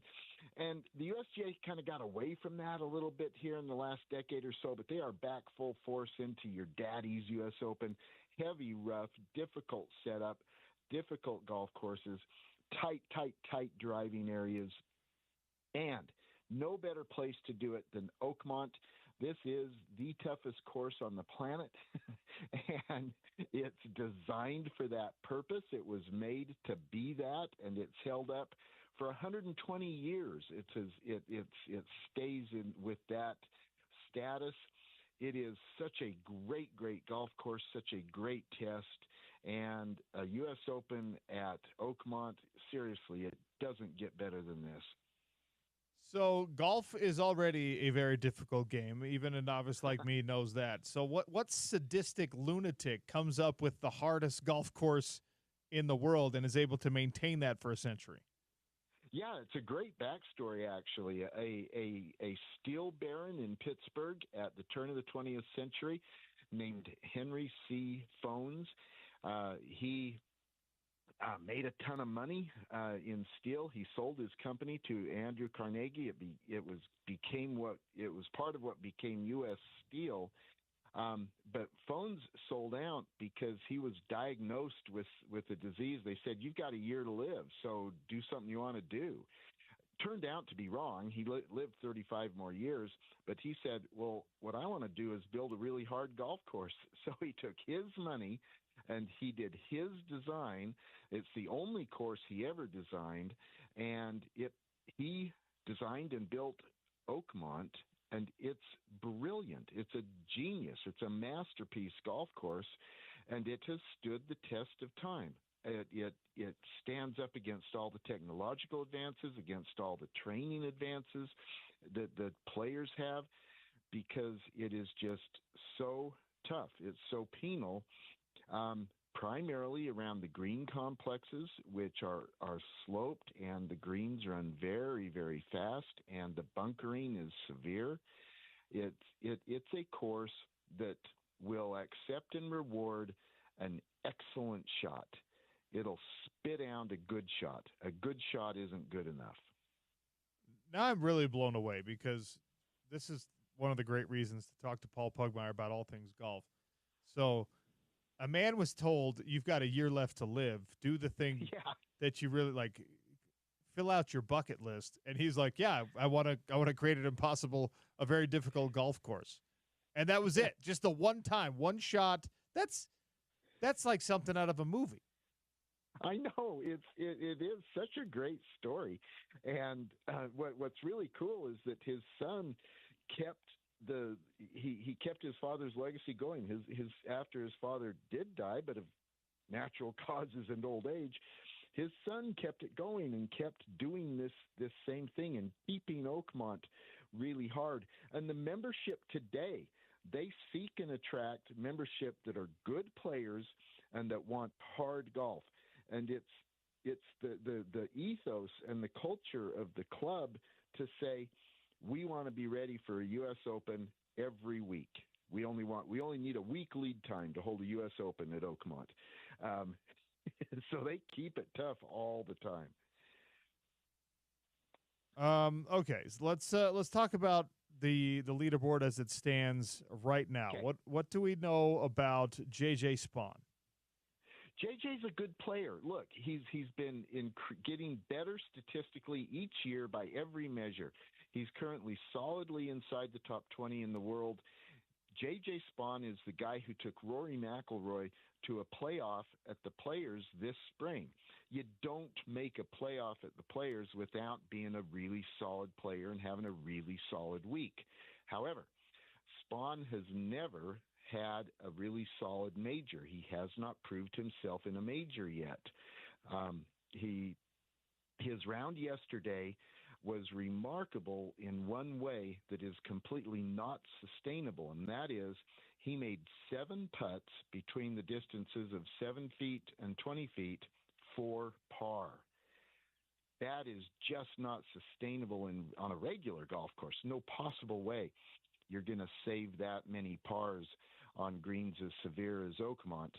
So if his ball striking improves, maybe he he gets back to ball striking the way he had it at the Players earlier this year, he might stay in the mix. But if he continues to rely on 10, 12, 15-foot putt to save par, that can't sustain. How crazy or impressive is it that he was the only person without a bogey or worse on day one when everyone else was falling apart? It's incredibly impressive. When the U.S. Open was last held at Oakmont in 2016 that Dustin Johnson won, there was only one clean card for the whole week, for the whole field. That's where we are right now. Clean cards at Oakmont are incredibly difficult to come by. Spawn had one yesterday because he had all those par saves. We'll see how it plays out, but a clean card at Oakmont is a really rare occurrence. Victor Perez with an even more rare occurrence. Second time ever that a hole-in-one's been scored in the U.S. Open at Oakmont? Yeah, right. The par threes at Oakmont are so hard. They are long. The green complexes are really tough. Even if you can, you get on the green, which is a big feat, getting near the hole for most hole locations, especially on the par threes, is just so hard. So Perez making that hole-in-one on the 6th hole, which was his backside today, his second 9 today. That was an incredible accomplishment. What's terrific and fun is to say, okay, he made the 1 on 6, but on 12, par 5 on the backside, he made a triple bogey 8. So, that's Oakmont, baby. Without looking it up, would you have known who made the last Oakmont U.S. Open ace? No, I don't know. Tell me. Okay. Scott Simpson. You've given me so much trivia and so much water cooler material. This one's a small return of favor here. Scott Simpson, 16th hole, first round of the U.S. Open at Oakmont in 1983. That's the only other time it's been done. Yeah, boy, first of all, it's not a surprise Scott Simpson did it. He was a great player. He's a U.S. Open champion. He won the U.S. Open at Olympic Club. So terrific player, but 16, holy cow, making an ace on 16. Making a 3 on 16 is really good. So, how long is 16 at Oakmont? Or is the length not what makes it difficult? It is part of what makes it difficult, but it's also the green complex. The green sits on a side pitch to the shot coming in. In order to hit the green, you've got to bend the ball in the air to where it hits into the side slope of the green or else the ball just runs off the back and the side of the green, especially because you're coming in with such a long club. It's 245 yards. And so your descent angle on that shot is pretty shallow. It's a very, very difficult par three, but they all are at Oakmont. The par threes at Oakmont are just so hard. Paul, what information that you need for your daily life do you have to like force out of your brain to accommodate the space for all this golf knowledge? It's not unlimited brain capacity in there. What are you like? How do you know approach angles on specific holes at Oakmont? Come on. I know it's not healthy. It's not a good thing, and I apologize to all my friends. It's a great thing for us and for everyone who listens to Utah Golf Radio, which of course is right here on ESPN 700 on Saturday mornings. On the business side of things, yeah, the PGA Tour has hired an NFL guy to be their CEO. What do you know about Brian Rolap, and what do you think? What's the impact he could have on the PGA Tour? Could be really impressive. First of all, let's take a minute on the context of this. Jay Monahan will still be the commissioner. What the PGA Tour is doing is splitting out the competition side from the business side. And the PGA Tour is a nonprofit organization. And so they're keeping the competition side nonprofit. They formed a for-profit taxable entity to run the business side of the PGA Tour. And so Monahan, still the commissioner, he'll run the competitions, and they're bringing in Brian Rolap from the NFL to run the business side. He will be the PGA Tour CEO for the business side. I think it's a great hire. Look, who has done a better job in the modern sports business than the NFL? Nobody. The NFL is the big dog by every measure. So hiring somebody who's been at the table inside the rooms without windows, as the NFL has built its juggernaut, to come to the PGA Tour and say, okay, help us figure out how to move this into the new reality, into the next phase of professional golf. I think he was exactly the right hire. I think he is going to be really, really good. Where's the PGA at with their television contracts right now? Because that's something that he was so important for and instrumental in the NFL world. He helped them get that multi-billion-dollar television deal done. Right. So the PGA Tour has several different TV contracts, not unlike the other major leagues, right? But these are coming due in the next 3 years. Different of them are coming due in the next 3 years. Most of them are built around NBC and NBC subsidiary properties, such as the Golf Channel and Paramount. But that is the big question, and that is the expertise that Brian Rolap brings. That's part of why I think he's a good hire. It'll be interesting to see what happens on the business side. A couple more days of this U.S. Open. Do you think that the top remains pretty consistent, or is there someone who's further down in the field right now who you could see surging over the weekend? First of all, I think if you offered these players even par on Sunday night, they'd take it. I think as the course dries out now, and let's assume that we don't get thunderstorms in the evening. They're saying there's a 30-40% chance of those.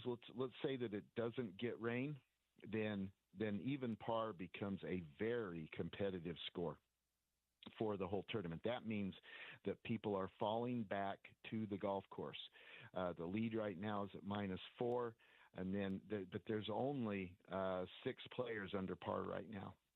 As they continue to play, as they continue to face the challenge of Oakmont, as Oakmont gets drier, faster, and firmer, it's going to get harder.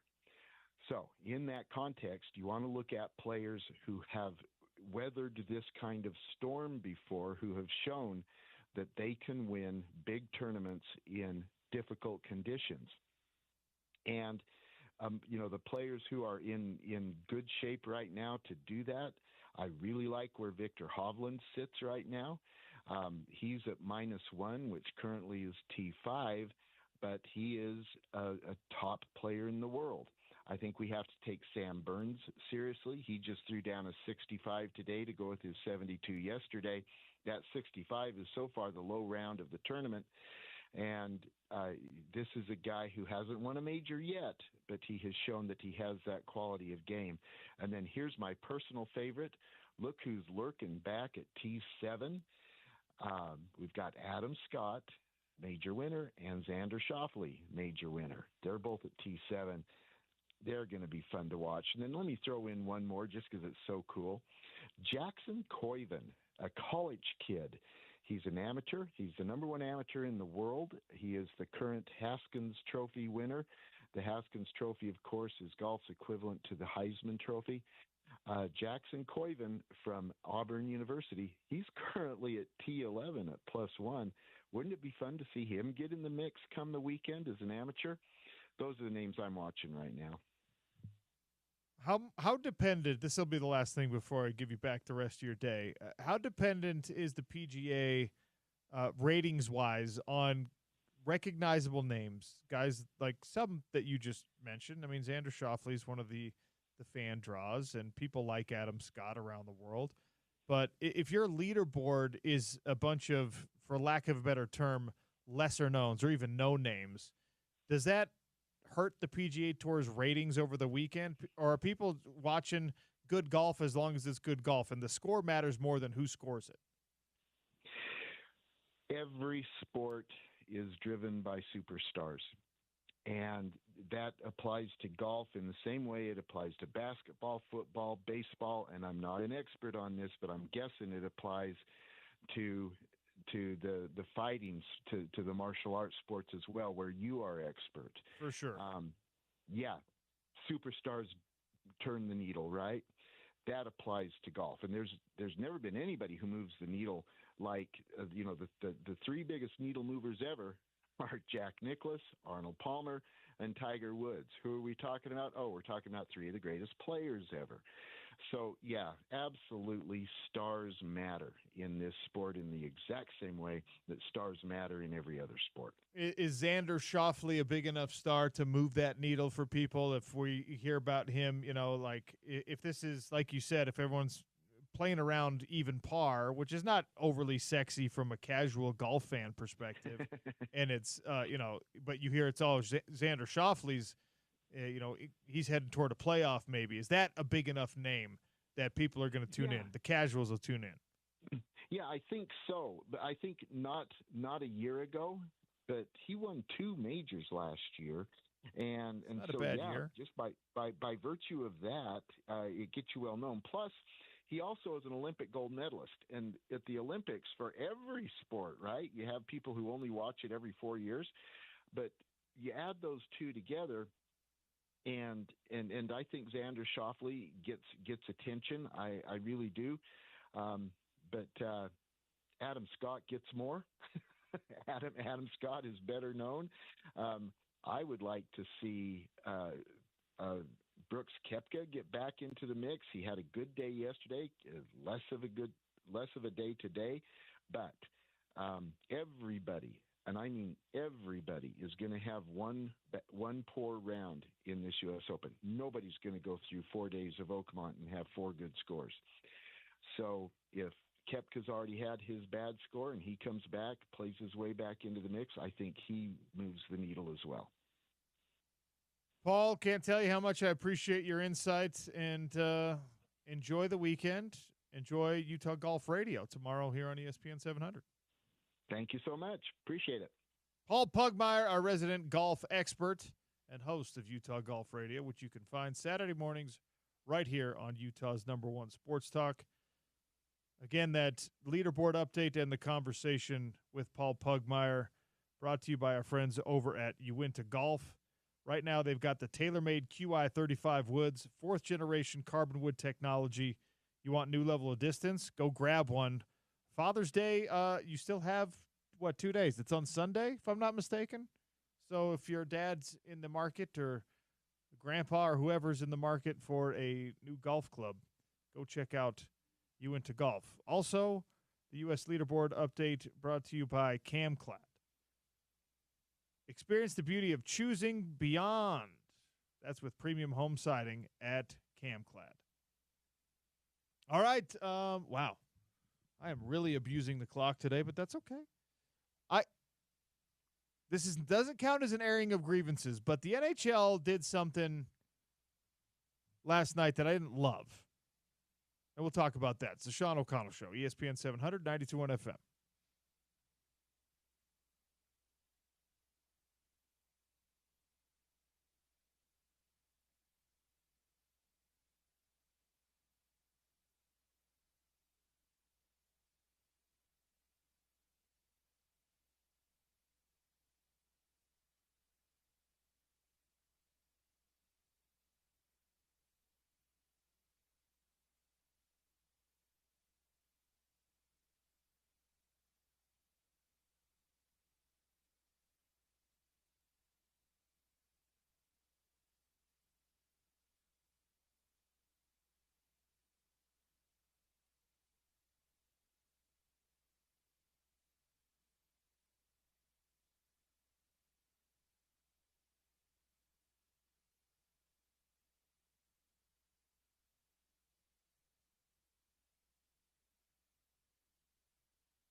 Live Night Events presents the 2025 Granary Live Concert Series, powered by Nightingale College and Murdoch Hyundai, Utah's #1 Hyundai dealer. Experience outdoor concerts in the heart of downtown Salt Lake City's Granary District. Find more details on ESPN700sports.com. All right, I'm going to make this quick. I'm going to stay on clock because Andy Larson's going to join us at 1 o'clock. We got NBA Finals action to talk about. they gave out the NHL MVP award last night. Hart Trophy goes to Connor Hellebuyck, the Winnipeg Jets goaltender, goalie. The Vezina Trophy also goes to Hellebuyck. I put a poll question out in regards to this. Should MVP awards be regular season only or regular season plus playoffs? Obviously, the Jets were the best regular season team in the NHL. Didn't translate that into the Stanley Cup playoffs. But also, this is one of those tough things for me because the Vezina Trophy is to decorate the best goaltender in the league. They have it every year. The Cy Young Award in baseball goes to the best pitcher. When you're talking about positions of that level of influence, if you're the best goaltender, you're probably the MVP also. This is the first time in 10 years that the NHL awarded both trophies to one player. But it's kind of like redundant, in my opinion,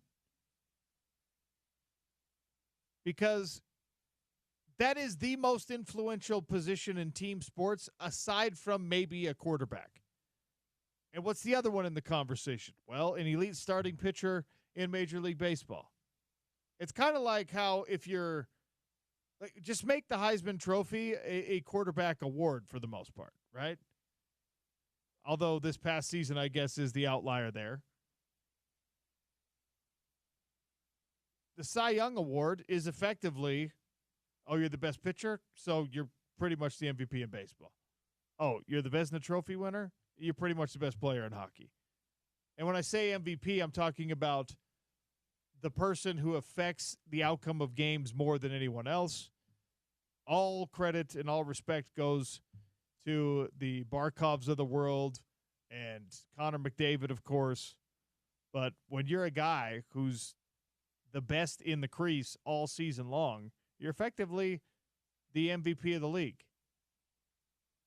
Vezina Trophy and NHL MVP, the Hart Trophy, are, I don't know, separate them or just give it to the best goaltender every year. I have an actual grievance I want to air with the NHL when we get to the airing of grievances in 29 minutes.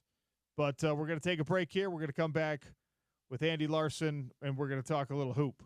Sean O'Connell Show on a Friday, ESPN 700, 92.1 FM.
Panthers running out of racetrack as again the Oil able to get it back to center ice. No icing though, and now this time Tkachuk dumps it in.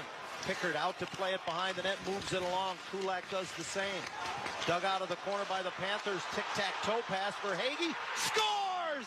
A bad angle shot to the right of Cal Pickard. Ties the game with 19 and a half seconds left in regulation. Florida Panthers goal tying it up, as you heard, with 19 and a half seconds left. Ultimately, an Edmonton overtime victory on another Draisaitl overtime winner. 2-1 Stanley Cup final for the same player. Insanity. That sound courtesy of Sports USA. John Eilers, Brian Hayward on the call. Game 5 tomorrow night at 6 o'clock Mountain Time. You can catch it right here on ESPN 700 and 92.1 FM. Andy Larson is watching the Stanley Cup final. Are you a dyed-in-the-wool hockey fan once we get to these playoffs, Andy?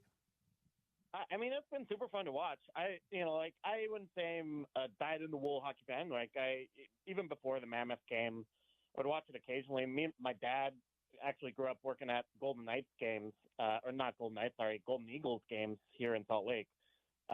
And so it's always kind of been a part of my family that way. I've watched a bunch of games with him. Usually it was the Colorado Avalanche on altitude. And then, obviously once we got the hockey club here, watched, I would say, a majority of those games. And then, keeping up with the Stanley Cup finals has been really fun.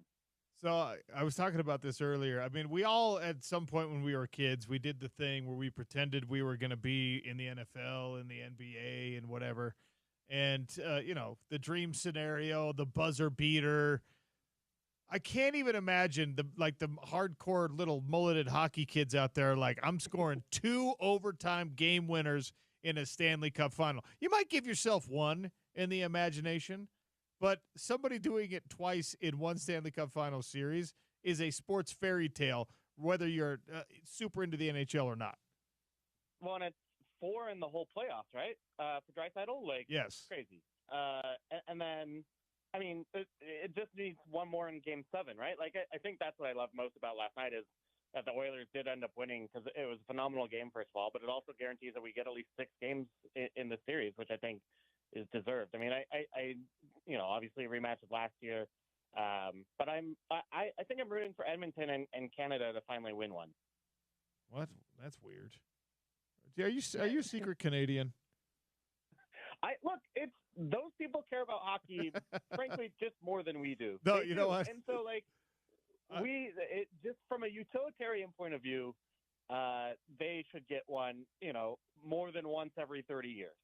I'm actually going to echo a similar sentiment in the airing of grievances coming up here in 22 minutes. So I don't dispute your claim that Canada they just care more when it comes to hockey, and that's fine, right? They can have hockey as long as we get to enjoy it, and we do now that we have our own team. So you're right. The utilitarian point of view is probably the correct one to have here.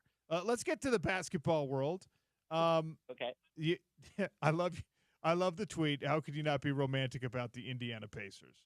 This is a great way to sum up my feelings on a team that I used to hate. The young Knicks fan in me could not stand the Pacers. But when the conversation before this series started was just so dismissive of their chances of dethroning the mighty Oklahoma City Thunder, I was like, well, wait a minute. Why are we acting like this? And now, obviously, we've got a hell of a series going on. How has it happened this way? Yeah, I mean, I think some of it is just the Pacers, got to another gear that I don't think that anyone really thought they had, and this has been happening to some extent in the regular season, right? The Pacers were extremely good for the second half of the year, but the first half of the year, they were a 500 team. And on paper, they don't have a superstar and they don't have, the roster that you would say is that of an NBA Finals champion. I think if you would just ask Pacers fans what to expect at the beginning of the year, even the dreamiest ones probably aren't saying, hey, we're going to be up 2-1 in the NBA Finals, right? So, I think you have to give Rick Carlisle so much credit. I think you have to give their player development team so much credit. I mean, they don't have a single top 5 pick in their rotation. It's just it's been really awesome. And they play basketball the right way. They defend so much harder than they used to. I mean, that was the thing about the Pacers, especially early on in the year, is that if you could score with them at all, then you could win that game. It's just whether or not you keep up with the pace of play. Now they're a hard-nosed defensive team that are really solid, kind of across the board defensively. And they even won Game 3 despite the Thunder shooting the lights out from 3-point range. So just a really, really fun team that plays basketball in the right way, is scrappy, is tough, is fast-paced, is fun. And it's really cool to see a team built in that way and emphasizing those elements have this level of success. I don't ask this question to try to burst any bubbles, but do the Indiana Pacers need like out of this world performances from at least one bench guy in order to pull off this series in every one of the remaining games? I mean, I don't think so. Frankly, I think their starting lineup can be good also, right? And Ben Mathurin certainly did that in Game 3, but that is what Ben Mathurin does, right? This is not a surprising thing to have him have a great scoring night, right? He is a kind of microwave scorer. That's kind of what he has been. And then what's kind of fun about him is that he does bring kind of some more role player skills than, say, a Jordan Clarkson does sometimes, right? Where he can be, competitive on the defensive end, and he can set up teammates sometimes if he doesn't get too much. I think he is guilty sometimes of getting a little bit of just getting rim attack mode rather than finding teammates. But when he's playing efficiently, it looks really good. So, but I also think that the starting lineup as is can be really, really dangerous. And ultimately, I think kind of the role of Oklahoma City's bench is more interesting in the series, where Alex Caruso was a negative in Game 3. But they were also very clearly, the starters for Oklahoma City were very clearly gassed by the end of that game. And so, do they have to go to the bench more often? Can you trust Aaron Wiggins more? Can you trust, more? Can you get more from Alex Caruso? Like you saw in the conference finals, do you play Isaiah Hartenstein more and kind of go back to the starting lineup you used in the conference finals? I think it's interesting the choices Mark Daigneault has now that they're down 2-1. How do you expect Game 4 to play out? Pacers have the series lead right now. We've obviously seen this Thunder team overcome plenty of adversity at various points of the season. Do you expect them to tie it up? I do. It does remind me of the Denver series a little bit, right? Where also the Thunder faced a 2-1 deficit, also on some clutch games and clutch play from, where the other team came back and won, maybe stole a game. And then the Thunder reacted well, I thought, and ended up, obviously winning that series in a very high quality series. I think at every point in this playoffs where they have faced adversity, you're right, they have responded to it extremely well. And I do think that they just have a gear that the Pacers can't get to, So the Pacers are extremely dangerous in these close games, but it's hard to imagine the Pacers really blowing out the Thunder. The Thunder can blow out the Pacers. And I'm not sure that I expect necessarily a huge blowout tonight, but I do expect the Thunder to play better. I expect them to kind of understand more of what they need to do. I expect better bench play, for example. And I do expect the Thunder to win tonight, but I also know at this point to expect the unexpected with the Pacers. And, I guess them going up 3-1 in the series certainly wouldn't shock me at this point anyway. You just have to trust also that the Pacers know what they're doing at this point too, given that they've won 14 games in these playoffs. If the Pacers are able to go up 3-1, are we ready to call it a foregone conclusion? No, I mean, I still even that. Look, the Thunder won 68 games, right? They are one of the better teams in the last decade of regular season play. They have one of the best defenses, maybe the best defense in recent memory. Even then, can the Thunder beat the Pacers 3 games in a row? Yes, they can. Now, certainly at that point, you just have to call the Pacers the favorites for the series. But I do think that there's a reason that the Vegas odds, even with the Pacers being up 2-1, still favor the Thunder to win this series. Andy Larson, our guest here on the Sean O'Connell Show, talking all things NBA Finals and NBA basketball. Kevin Durant, where the buzz is starting to get louder that a trade might happen in the next few days, at least according to Shams and others. Where do you think he ends up? What do you think that trade is? Yeah, it's hard to know. I think teams see Kevin Durant, obviously kind of number one on the marketplace is Giannis, right? Like, and do the Bucks really want to trade him? Does Giannis want to go somewhere else where he can be maybe more competitive and not lose in the first round? Or is he happy in Milwaukee where, he's played his whole career and he clearly has affinity for the fans in the area and everything else. I think that's kind of everyone's kind of priority in the marketplace. And then, Kevin Durant is the obvious one that will get moved this summer. It's just to who and who kind of wants that mercenary scorer, right? Like, I think kind of from my point of view, it's interesting to envision, like, how can the Jazz be a potential third team in some of these trades, right? Like, they're not going to get Giannis. They're not going to get Kevin Durant. But does it make sense for the Jazz to give some of those veterans that they have on the roster that they've kind of been stuck with in the trade market so far to either the team that's losing Kevin Durant or Giannis, or in addition to whatever, the team that gets those guys can fill out their roster with a John Collins or a Colin Sexton or a Jordan Clarkson. And then, the Jazz would get maybe some of the picks in return, that most of which will probably go to the Phoenix Suns, but some go to the Jazz, right? And maybe a young player or two could be interesting. So that's kind of like what's more on my radar about that move. And actually, frankly, a lot of the other stars in the NBA that could be moved I think it is unlikely and doesn't make a ton of sense for the Jazz to necessarily acquire those guys now, given where they are in the rebuild. But can they be a part of that trade where it can help the long-term future of the Jazz? I think is really interesting. I asked this question more from a significant standpoint rather than a timing standpoint, but the most significant domino, the biggest domino is Giannis. Is Kevin Durant then the second biggest, or who is? Yeah, probably. I think there's some questions on San Antonio, and the number 2 pick is a domino, frankly. If they want to, pair De'Aaron Fox, Dylan Harper, and Stephon Castle, like, I think that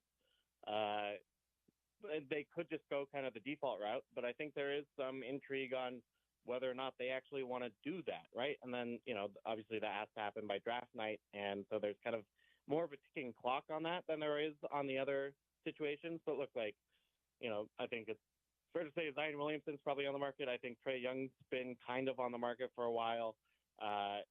There are kind of hopeful people who believe John Morant is on the market. I think there are a number of situations in the league, I'm probably forgetting a couple more, where you can get a top 30 player in this marketplace where you're probably not used to being able to. Just because he's always a fan favorite here in Salt Lake City, if Russell Westbrook is declining his option with the Nuggets to test free agency, what's the market for him going to be like at 36 years old? Not huge. I mean, for the same reason that the Nuggets were able to get him so cheaply this year. Like, he is he's difficult to get swimming in the same direction as you want to coach a team, right? And this has kind of always been the Russell Westbrook problem, since he turned 30. In the end, the lack of shooting, he's actually got better at shooting this year, or at least made more shots. To me, like, he is a really good fit on this Denver Nuggets team because he is pretty smart about how he cuts. That team just needs some athleticism and hustle that they don't have elsewhere on the roster, right? Like, if Michael Porter Jr. had Russell Westbrook's hustle, he would be an incredible player, and he just does not. I think ultimately that's kind of what I expect is a return there, just because I do think it's such a good roster fit. And, I don't know that anyone else in the marketplace is going to look at Westbrook as an answer to their problems. That being said, it only takes one other GM to make that move, and maybe we see that. It just the free agency marketplace and trade marketplace for Russell Westbrook over the last 5 years has been pretty barren, and I don't necessarily see that changing. Okay, this might be a bit of a random question, but pro leagues are always talking about market expansion and sometimes actual team expansion. the NBA is already an international league when it comes to how many players come from overseas. Obviously, there's a team in Toronto, Canada. When expansion happens, I guess if and when expansion happens in the NBA again, is it international? Could you see an NBA team in Mexico, another one in Canada? Is it going to be international? I don't think so. Vancouver was already tried, right? And didn't really work. I don't know that there's a lot of optimism that a second go around would work better. Mexico City would be the other obvious one, but it is pretty far away. Like, it is kind of annoying from a schedule point of view. It's doable, and obviously every year the NBA has at least one or two games there, but it's not something necessarily that I think you would want to do on a regular basis with the schedule. And then, frankly, I don't know that the fan interest in basketball is there. When the Jazz played the Magic down in Mexico City, what is it, now it's 7 years ago. I really enjoyed my time down in Mexico, and that arena was 3/4 full. And I was the only, they only saw 2 NBA games all year, and they couldn't sell those out. So I am skeptical that a full-time Mexico City team would actually get that much interest. And the other thing is, Seattle and Las Vegas are just too obvious of expansion possibilities, right? Seattle is a great market. You kind of stole a team from them in the first place. There's clearly fan support for a team. They should just there's an arena. They should just expand to Seattle. Frankly, ditto with Vegas. There's already an arena. There's already interested ownership. I just think that those two domestic cities make way more sense than the international possibilities. All right, a couple more things before we let Andy Larson go. Some interesting observations from you and others that you work with about what's going on with the Salt Lake Bees and particularly their attendance. And, brand new ballpark, beautiful gem of a facility out there, but attendance has not improved. In fact, it's been down. Is it just a proximity thing, you think? I think it's a proximity thing. I think even more than that, it's a ticket price thing. To sit in a seat at the ballpark, you generally have to pay at least $40. And that's not a ticket price that I think is conducive to minor league baseball, right? I think the model for minor league baseball should be, and generally is, you pay a little bit of money to go watch a game. You hopefully spend money on concessions, but you're just trying to get people to enjoy a random summer night out at the ballpark, right? It's just kind of taking advantage of the good weather and so on. The weather's actually been very good this year. It's much better than it has been last year when I compared even game by game how the temperatures were. But yeah, attendance is down 13%, and it's still down even if you take into account that the new ballpark is smaller than the old ballpark. So I do think ticket prices is the biggest thing here. They've eliminated grass in the berm, like Smith's Ballpark used to have all the way around except for right field. So the outfield general admission seats are, they're only about a third of them compared to last year. I think that's really hurt. So you see a lot of games where there's a full grassy berm, but there's empty seats kind of everywhere else. They've yet to sell out a game. I think that's interesting. It's not been a great start. Usually when teams open new ballparks, you see this huge attendance bump. And that hasn't happened. I think some of it is they need to get more stuff coming around that Daybreak area, right? And that is coming this summer with a couple of restaurants opening. They're opening a megaplex out there. But just, man, the ticket prices have to go down because you can't ask, that $40. You can get much cheaper tickets than that for 20 to 25 Major League Baseball franchises on a regular basis, right? Almost every game. So to charge that for minor league baseball, I think they just missed the market.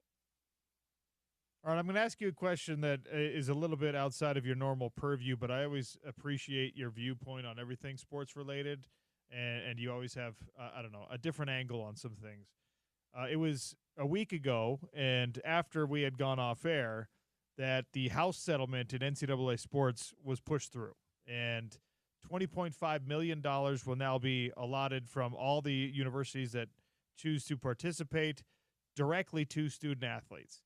But there's all these questions now about how that allotment takes place, which programs get the most money, how much do you give to football, because football is where your bread is buttered in pretty much every place with very rare exception. And, you're a numbers guy. How do you make this work as an athletic department, specifically Utah and BYU? What's the magic number, you think, from a percentage or, I guess, real dollar standpoint, and how you divide it up across the athletic department? Yeah, I saw your poll on this, and I thought it was a good one. Like, I don't know that there's like a right answer. I think the most important thing is you have to understand your own strengths and weaknesses as a program, and like what I think BYU basketball has done, for example, is realize, hey, we can win the scene. We can be a national player in the scene if we just spend, let's say it's $8 to $10 million a year on this, and be a real force, right? Like you can get an AJ DeBonta, you can be in the transfer marketplace, you can kind of get really good players and be. I saw something. I think of Vegas odds or the predicted them to be the third most likely team to win the NCAA title next year, right? Like there's no amount of money. If the Utes put all $20 million into football, it's hard to imagine them being the third best team in college football, right? Like it has happened, but on a regular basis, it's going to be difficult to replicate given how everyone else has money. It's difficult to imagine BYU football being the third best team in the country. So I think what BYU has done is smart there. I think for Utah, it does have to be more football oriented, and then you have to sell the culture, and you have to sell Kyle Whittingham, and you have to sell the developmental progress and what the Utes NFL draft successes. And I think they can do that. But to me, it is so like program dependent on what your strengths and weaknesses are. Like Utah State's not going to get to 20 million, but you probably want to put it more into basketball because of that team's success and able to getting into the NCAA tournament with the number of different coaches they've had. So yeah, that's kind of what I think on it is like you just have to understand that not only you have the 20 million, but everyone else has the 20 million. So it's more of an even playing field on that respect. And then, then where are your strengths and weaknesses from a selling to elite recruits point of view? How convinced are you that the new systems being put in place are actually going to serve the stated purpose of like, hey, we're going to level this playing field back out. NIL is going to be for real NIL now. You have to submit your sponsorship claim through a clearinghouse, et cetera, et cetera. It just feels to me like an impossible thing to actually regulate back out of the sport. How convinced are you that it could happen? Yeah, I mean, look, there are going to be people who are not following the rules and going around and paying ways that they are now used to in the last couple of years. And like, look, even before any NIL or any of this started, right, players were getting paid under the table. You know that. We all know that, right? So, yeah, I have zero faith that like everyone's going to all of a sudden follow the rules here because it does involve some money changing hands legally. Like there's just still, I think it's clear that the market's not efficient yet, right? Like, and as a result, until that kind of happens, like you will continue to see the under the table stuff, you will continue to see the side stuff, or you'll continue to see like teams just figure out loopholes like they have recently with the international prospects on how to pay those guys, right? Like it just, there's the incentive still remains to do that. Do you have any grievances, sports related or non, that you'd like to air on a Friday edition of the Sean O'Connell Show? Yeah, here's one. Last night, Game 4, Stanley Cup Finals. Panthers are down 4-3. And look, it's been a devastating 4-3. You were up 3, and then you let the Oilers score 4 in a row. But how were their fans in that broadcast leaving the stadium, leaving the arena with 2 minutes, 5 minutes left to go when it's a 1-goal game still? You paid X number of dollars, in certainly at least 3 figures, like to go to this game, and you're leaving early when your team's only down 1 goal, and then all of a sudden you hear the excitement and you want to get back in those gates? Come on now, like stay for the whole game. You're paying for a Stanley Cup Finals ticket, and you want to leave early to beat traffic? It's some of the softest Florida fan stuff I've ever seen, and we should make fun of them hugely for it. And Florida fans are soft, man. It was just I I can't get myself in that mentality.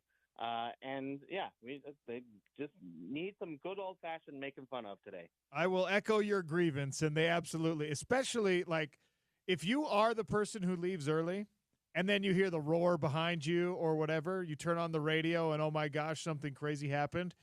Just just eat it, okay? Just leave. Don't try to come back in. Just be like, I made the wrong decision, and now I have a terrible story to tell my friends. Don't try to get back in, and then you make it hard for security and arena staff and all that. So absolutely, that's a great grievance.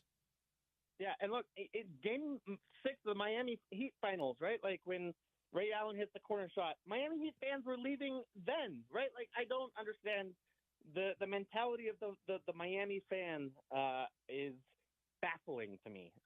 Just stay in your seat, watch the game you paid $1 gazillion for. Please, at least do that. NHL, like a minute or 5 minutes in an NHL game goes so fast. It's not like 5 minutes of a football game. It's 5 real minutes. Yeah, that's a great point too. Yeah, and it goes so fast, and you only need one wacky thing to happen. Just it doesn't need like the number of game tying or game winning own goals in these playoffs so far, right? Like wacky stuff happens in hockey because it's on ice. Like just stick around and see what's gonna be. Yeah, insane, dude. Oh, well done. I appreciate that grievance. Thank you for joining me on the show as always, Andy. Appreciate your time. Of course. Thanks for having me, OC. Andy B. Larson, Andy Blarson from the Trib. Great man, great sports mind. Appreciate his time. Excuse me. Frog developed in my throat there at the end of that conversation. All right, it's time. 877-353-0700 at Real OC Sports. Air your grievances now or forever hold your peace. Or at least until next Friday. Olivia's got a grievance. She's been chewing on it all day, I can tell. I've got a couple for you. Sean O'Connell Show continues next on ESPN 700 and 92.1 FM.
All right, let's do it. Let's air some grievances on the Sean O'Connell Show. We do it every Friday.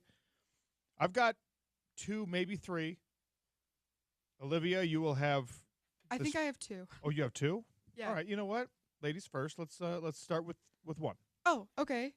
My first one is slow walkers, slow drivers, slow, like when you're like almost intentionally being slow and you're not like moving over, mildly getting out of the way, like just no attempt at social graces at all.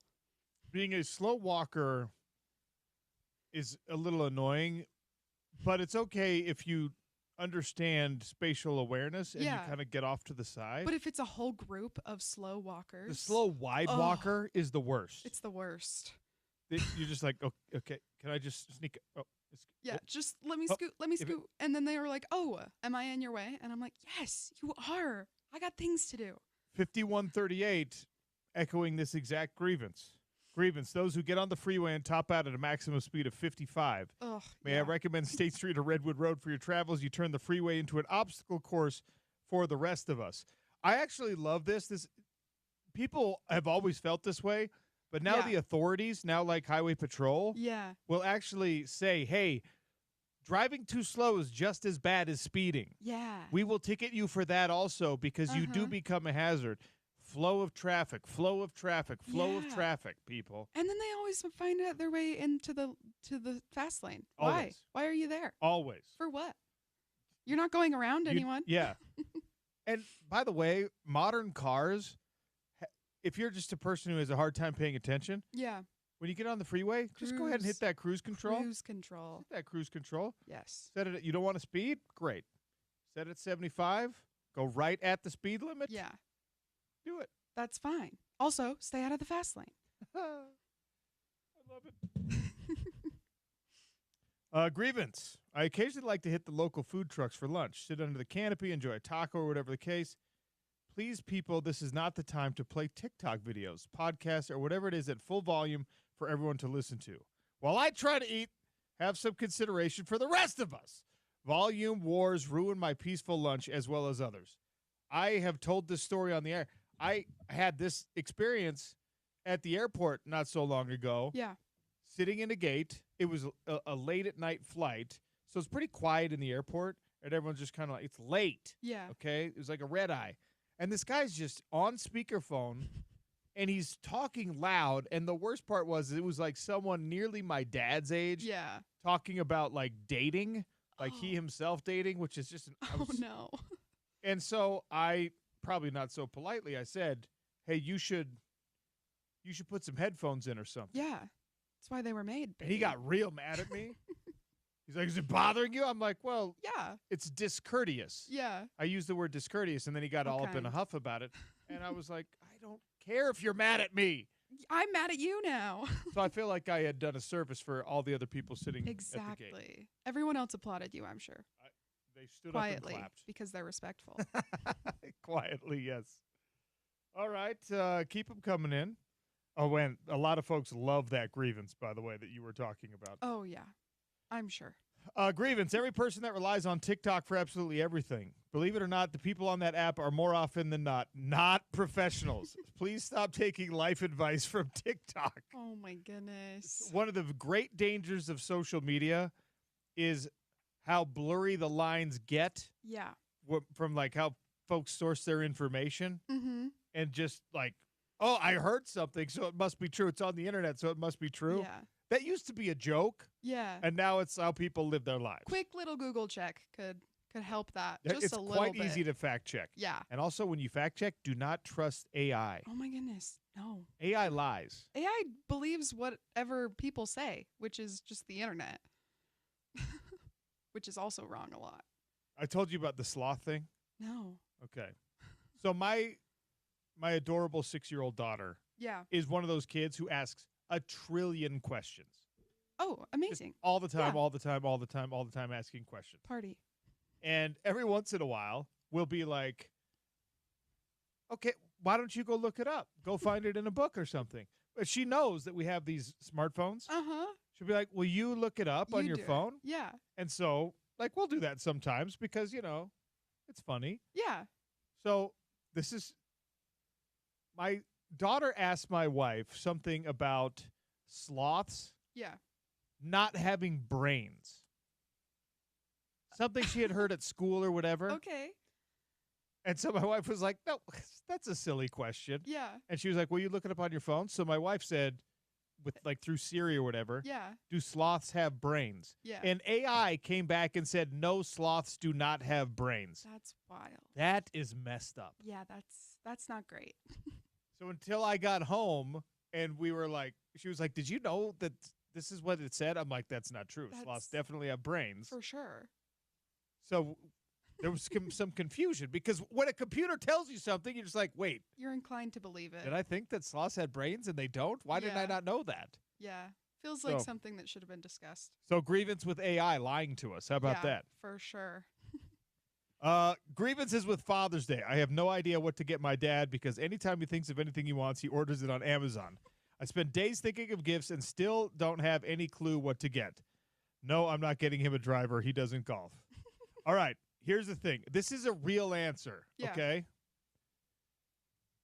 Dads, for the most part, earn their own money Yeah. and buy their own stuff. Mm-hmm. Dads don't care if you buy them stuff. Yeah. This is so corny and stuff, but like, write your dad a letter, Mm-hmm.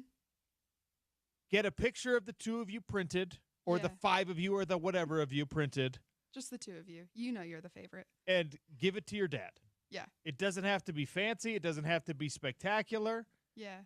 Cook your dad a meal, maybe. Say, Dad, I love you. I was thinking of you. Spend some real time with him. It's really all you care about as a dad. Yeah. That whoever, your spouse, your kids, whatever, are just like, I acknowledge that you're my father and I love you. It's Yeah. really all you need. Yeah. I don't need a gift. Yeah. You know what I fair. want from my kids? They're small. You know what I want Uh-huh. from my kids? I want them to color me a picture and say they love me and Yeah. give me a hug. That's all I want. Amazing. And They guess thought what? about you. When they're 25 years old, I'm going to want the same thing. yeah. Probably even more because I won't hear it from them as often. Yeah. And I won't get to hug them every exactly. day. It's my favorite thing to make handmade gifts. It's so fun. You know what? I could have guessed that just looking at you. Absolutely. Oh, I have my other grievance Let's is hear it. semi-related. It's related to that. My other grievance is I love making handmade gifts. I do all the things. I'm very like I crochet, I sew, I do all of those things. Very grandma. But when people see you doing it and they're like, "Oh, will you make all of these gifts for all of these people for free?" Yeah. And I'm like, "No shot. What do you mean? I have a life." Also, no. Yes. Okay, so I think people are just ignorant there. I think they mean Yeah, well, and they're being absolutely. like, "Oh, you love doing this. You love this hobby. I think you're so good at it. Uh-huh. I would."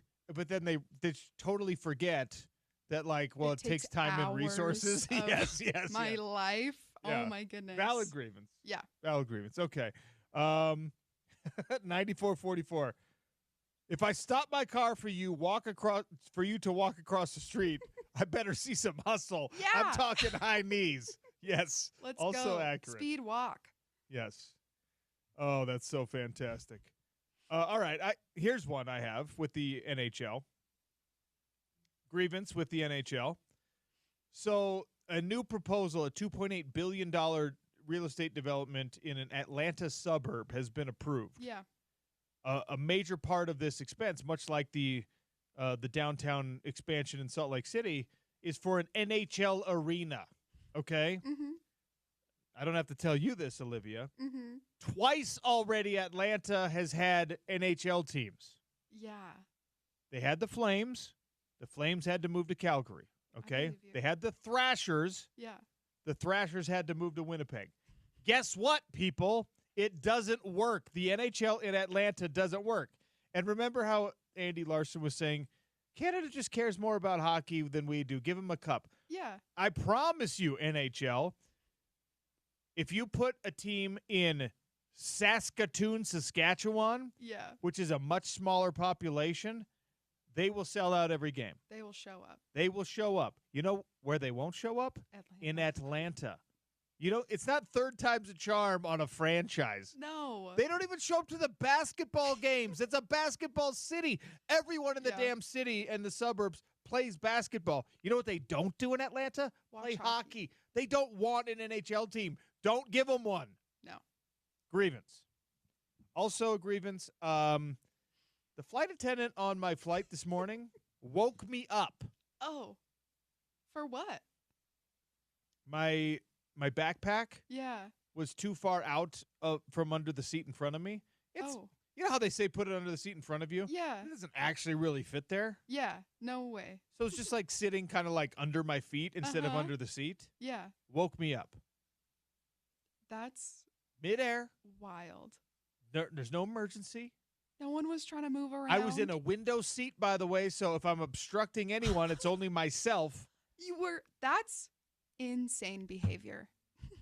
I was like, and this is the same airline that I fly on all the time. Yeah. I have status there. I'm just like, are you kidding me?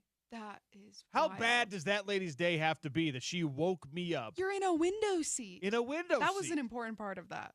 Terrible. I feel. It was grievance. Absolutely. I was like, what is going on here? And then because I'm a petty person, of course. I'm so rage filled and angry that I can't go back to sleep. Yeah.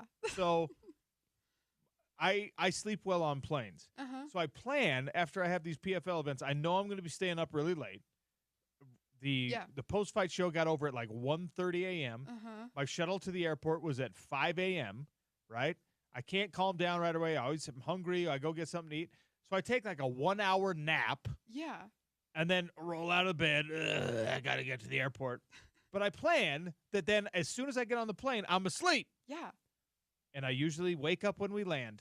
Not today, Olivia. That's crazy. Robbed me of like, I'm not joking, like 2.5 hours of good airplane sleep. How dare she? Grievance!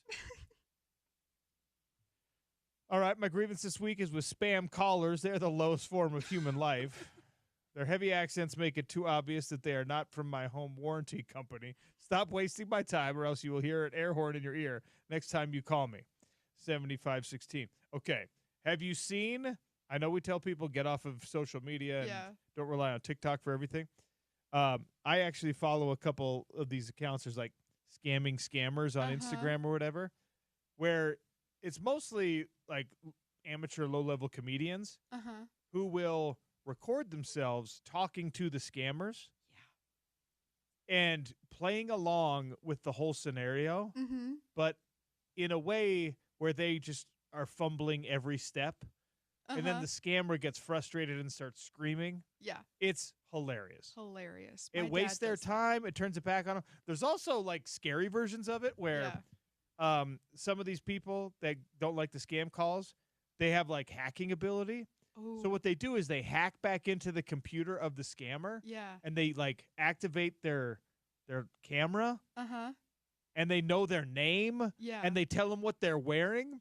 And then so there's like some person in Bangalore who's sitting there and is just like, I know your name is actually Ramesh. Yeah. And that you're wearing a purple T-shirt. And you see them, and you can see their reaction because they've hacked into the camera, and then they posted it. And you see this person who, let's be fair, right, is just doing their best to try to, like, make a living in a poverty situation in a lot of cases. Not ideal. And they're, like, it's a terrible way to do it, scamming old people.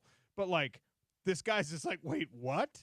And just doesn't have a good concept of being hacked like that. Yeah. So it's really hilarious. That's wild. My dad.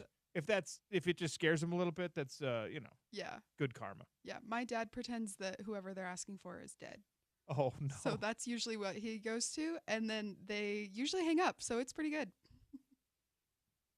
Okay, this one from 4611, a little political. I wish folks would stop pretending that violence during a protest is justified, never okay to hurt another person. You know what? That's not political at all, actually. I'm sorry I even said that. It's never okay to hurt another person unless they've voluntarily engaged you in hand-to-hand combat for sport. I was like, then it's okay. Burn a car, block a road. Yes.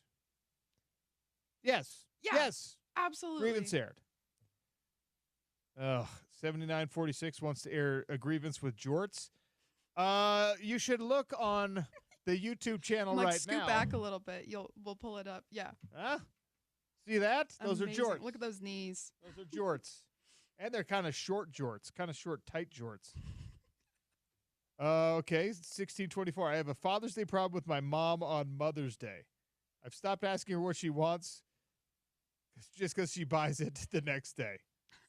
That is a problem. Moms Yeah. are bad that way. Yeah. What do you need? You make them think about what they need, and they're like, oh, I do need that. And they just buy it. Yeah.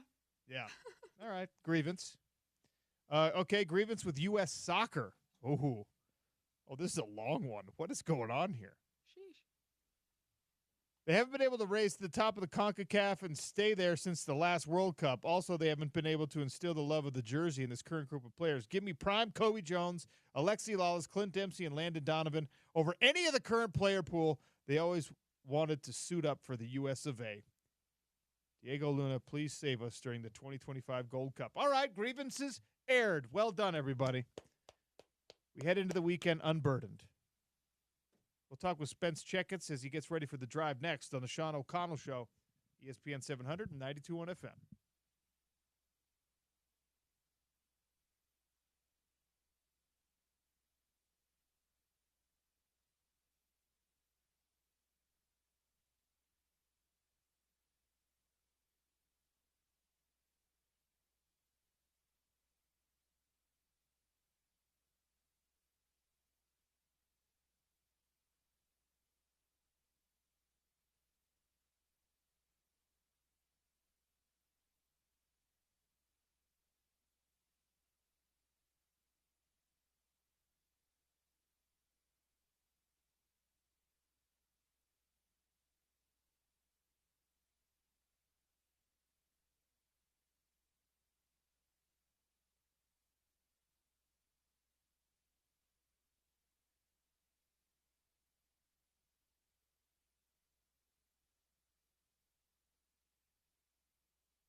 Well,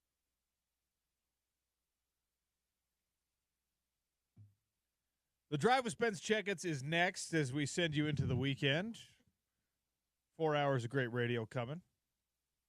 I got one last grievance from 1804. Grievance with my wife telling me I had the green light to go golfing this weekend. So I did, and now I find out she scheduled something else, so the green light is gone. That's unacceptable. The nefarious reversal of a green light. Can't do it. I will echo the grievance for you, whoever you are, 1804. Spence Checketts in the drive. How are you? We need to find somebody to get data, grievance from last week, Yeah. on how many marriages golf ruins. I feel like golf ruins a lot of relationships, a lot of marriages. I'm insulated from that because I don't golf. Yes. But I can assure you that if I tried even like every other weekend to carve out 6 hours of free time for myself on the weekend, it would be ruinous. My grandpa used to call it a dad killer. A dad killer. Because it takes so much time. It's not a cheap hobby. Yeah. And, it's always you're dancing the dance. Like, you don't know when to ask. You're not sure when you should actually ask if it's okay this weekend to play golf. So you're kind of gently alluding to it. Things like, oh, man, just got a text from Sean. Wow. Oh, look at that. Spence said he's got a tea time in Soldier Hollow. My buddies, I don't have to go. I mean, we're not doing anything Saturday, right? No, never mind. We won't talk about it. You have to be very careful. And then, let's say your tea time is Saturday at 10:30. Word of advice to all of our guys out there. You got to get up at like 6:37, and you got to get some honeydews done. You've got to run some errands, mow the lawn, take care of the kids, get stuff done before you actually leave the house to play golf. Nothing is going to help. Like, ultimately, you're going to come home to a bleep storm, and that's just part of the drill. But there are ways you can approach this to kind of make the landing a little bit softer, I guess is what I'd say. Yeah. Can't relate to all of you out there who have to fight that battle with golf. It is going to be funny because right now we're in the thick of the small child thing. Sure. Mm-hmm. There's going to be a time when my wife is like, the kids are off doing their own thing. Mm-hmm. Go do something. Yeah. And I'll be like, I don't have anything. It's all been eroded away over the last 10 years. You have zero hobbies outside of your marriage and your career? I'm just like, what do you want me to do now? I don't golf. You want me to start golfing now when all my friends have been doing it for 30 years? No, I'm not going to be the worst one. What about pickleball? It'll be pickleball. Okay. Have you played pickleball? Yeah, I like pickleball. It's fun, but I feel like pickleball is like the new CrossFit where, back in the day, the old joke, how do you know if somebody does CrossFit? They'll tell you right away. And pickleball is that now? Like, if you meet an aggressively interested pickleball player, it's all they want to talk about. That is very strange, and it is one of those things that it very much like CrossFit. It comes from people not having been part of like something bigger or like been part of a team. And so they experience that for the first time as adults. Right. And they're just like, do you know what this is like? You're like, yeah, I know what it's like. I played Little League everything. Since you brought that up, I don't know that this is a grievance on a Friday per se. It's okay. But did you run into, I was talking to somebody about this the other night. When you're branded as a sports guy, as an athlete, right? Like in high school, you were a football player. I was a basketball player.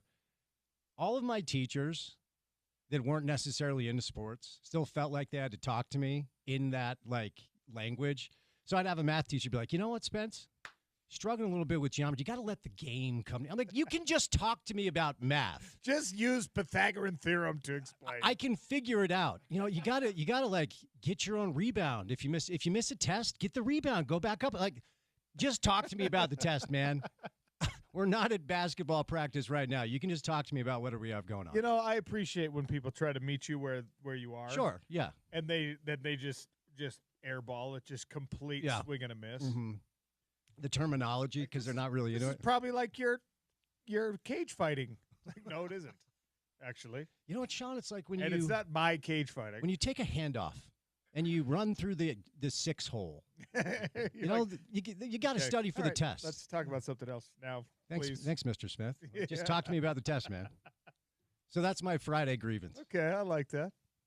All right. 68-16. It's much easier to ask for forgiveness than permission. Ooh. Not in my house. Dangerous approach. 68-16 or whatever the hell that is. Not in my house, dog. No, I don't like that. That saying is applicable at your job, not in your home with your partner. Yeah. Believe me. That's for your boss. Believe me, I've been divorced twice. Listen to me, man. If you want to avoid it, do not abide by that saying.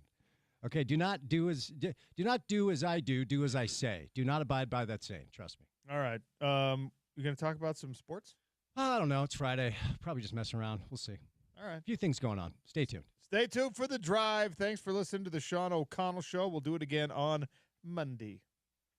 ESPN 700, 92.1 FM, proud part of Utah's ESPN radio network. Thanks, Olivia.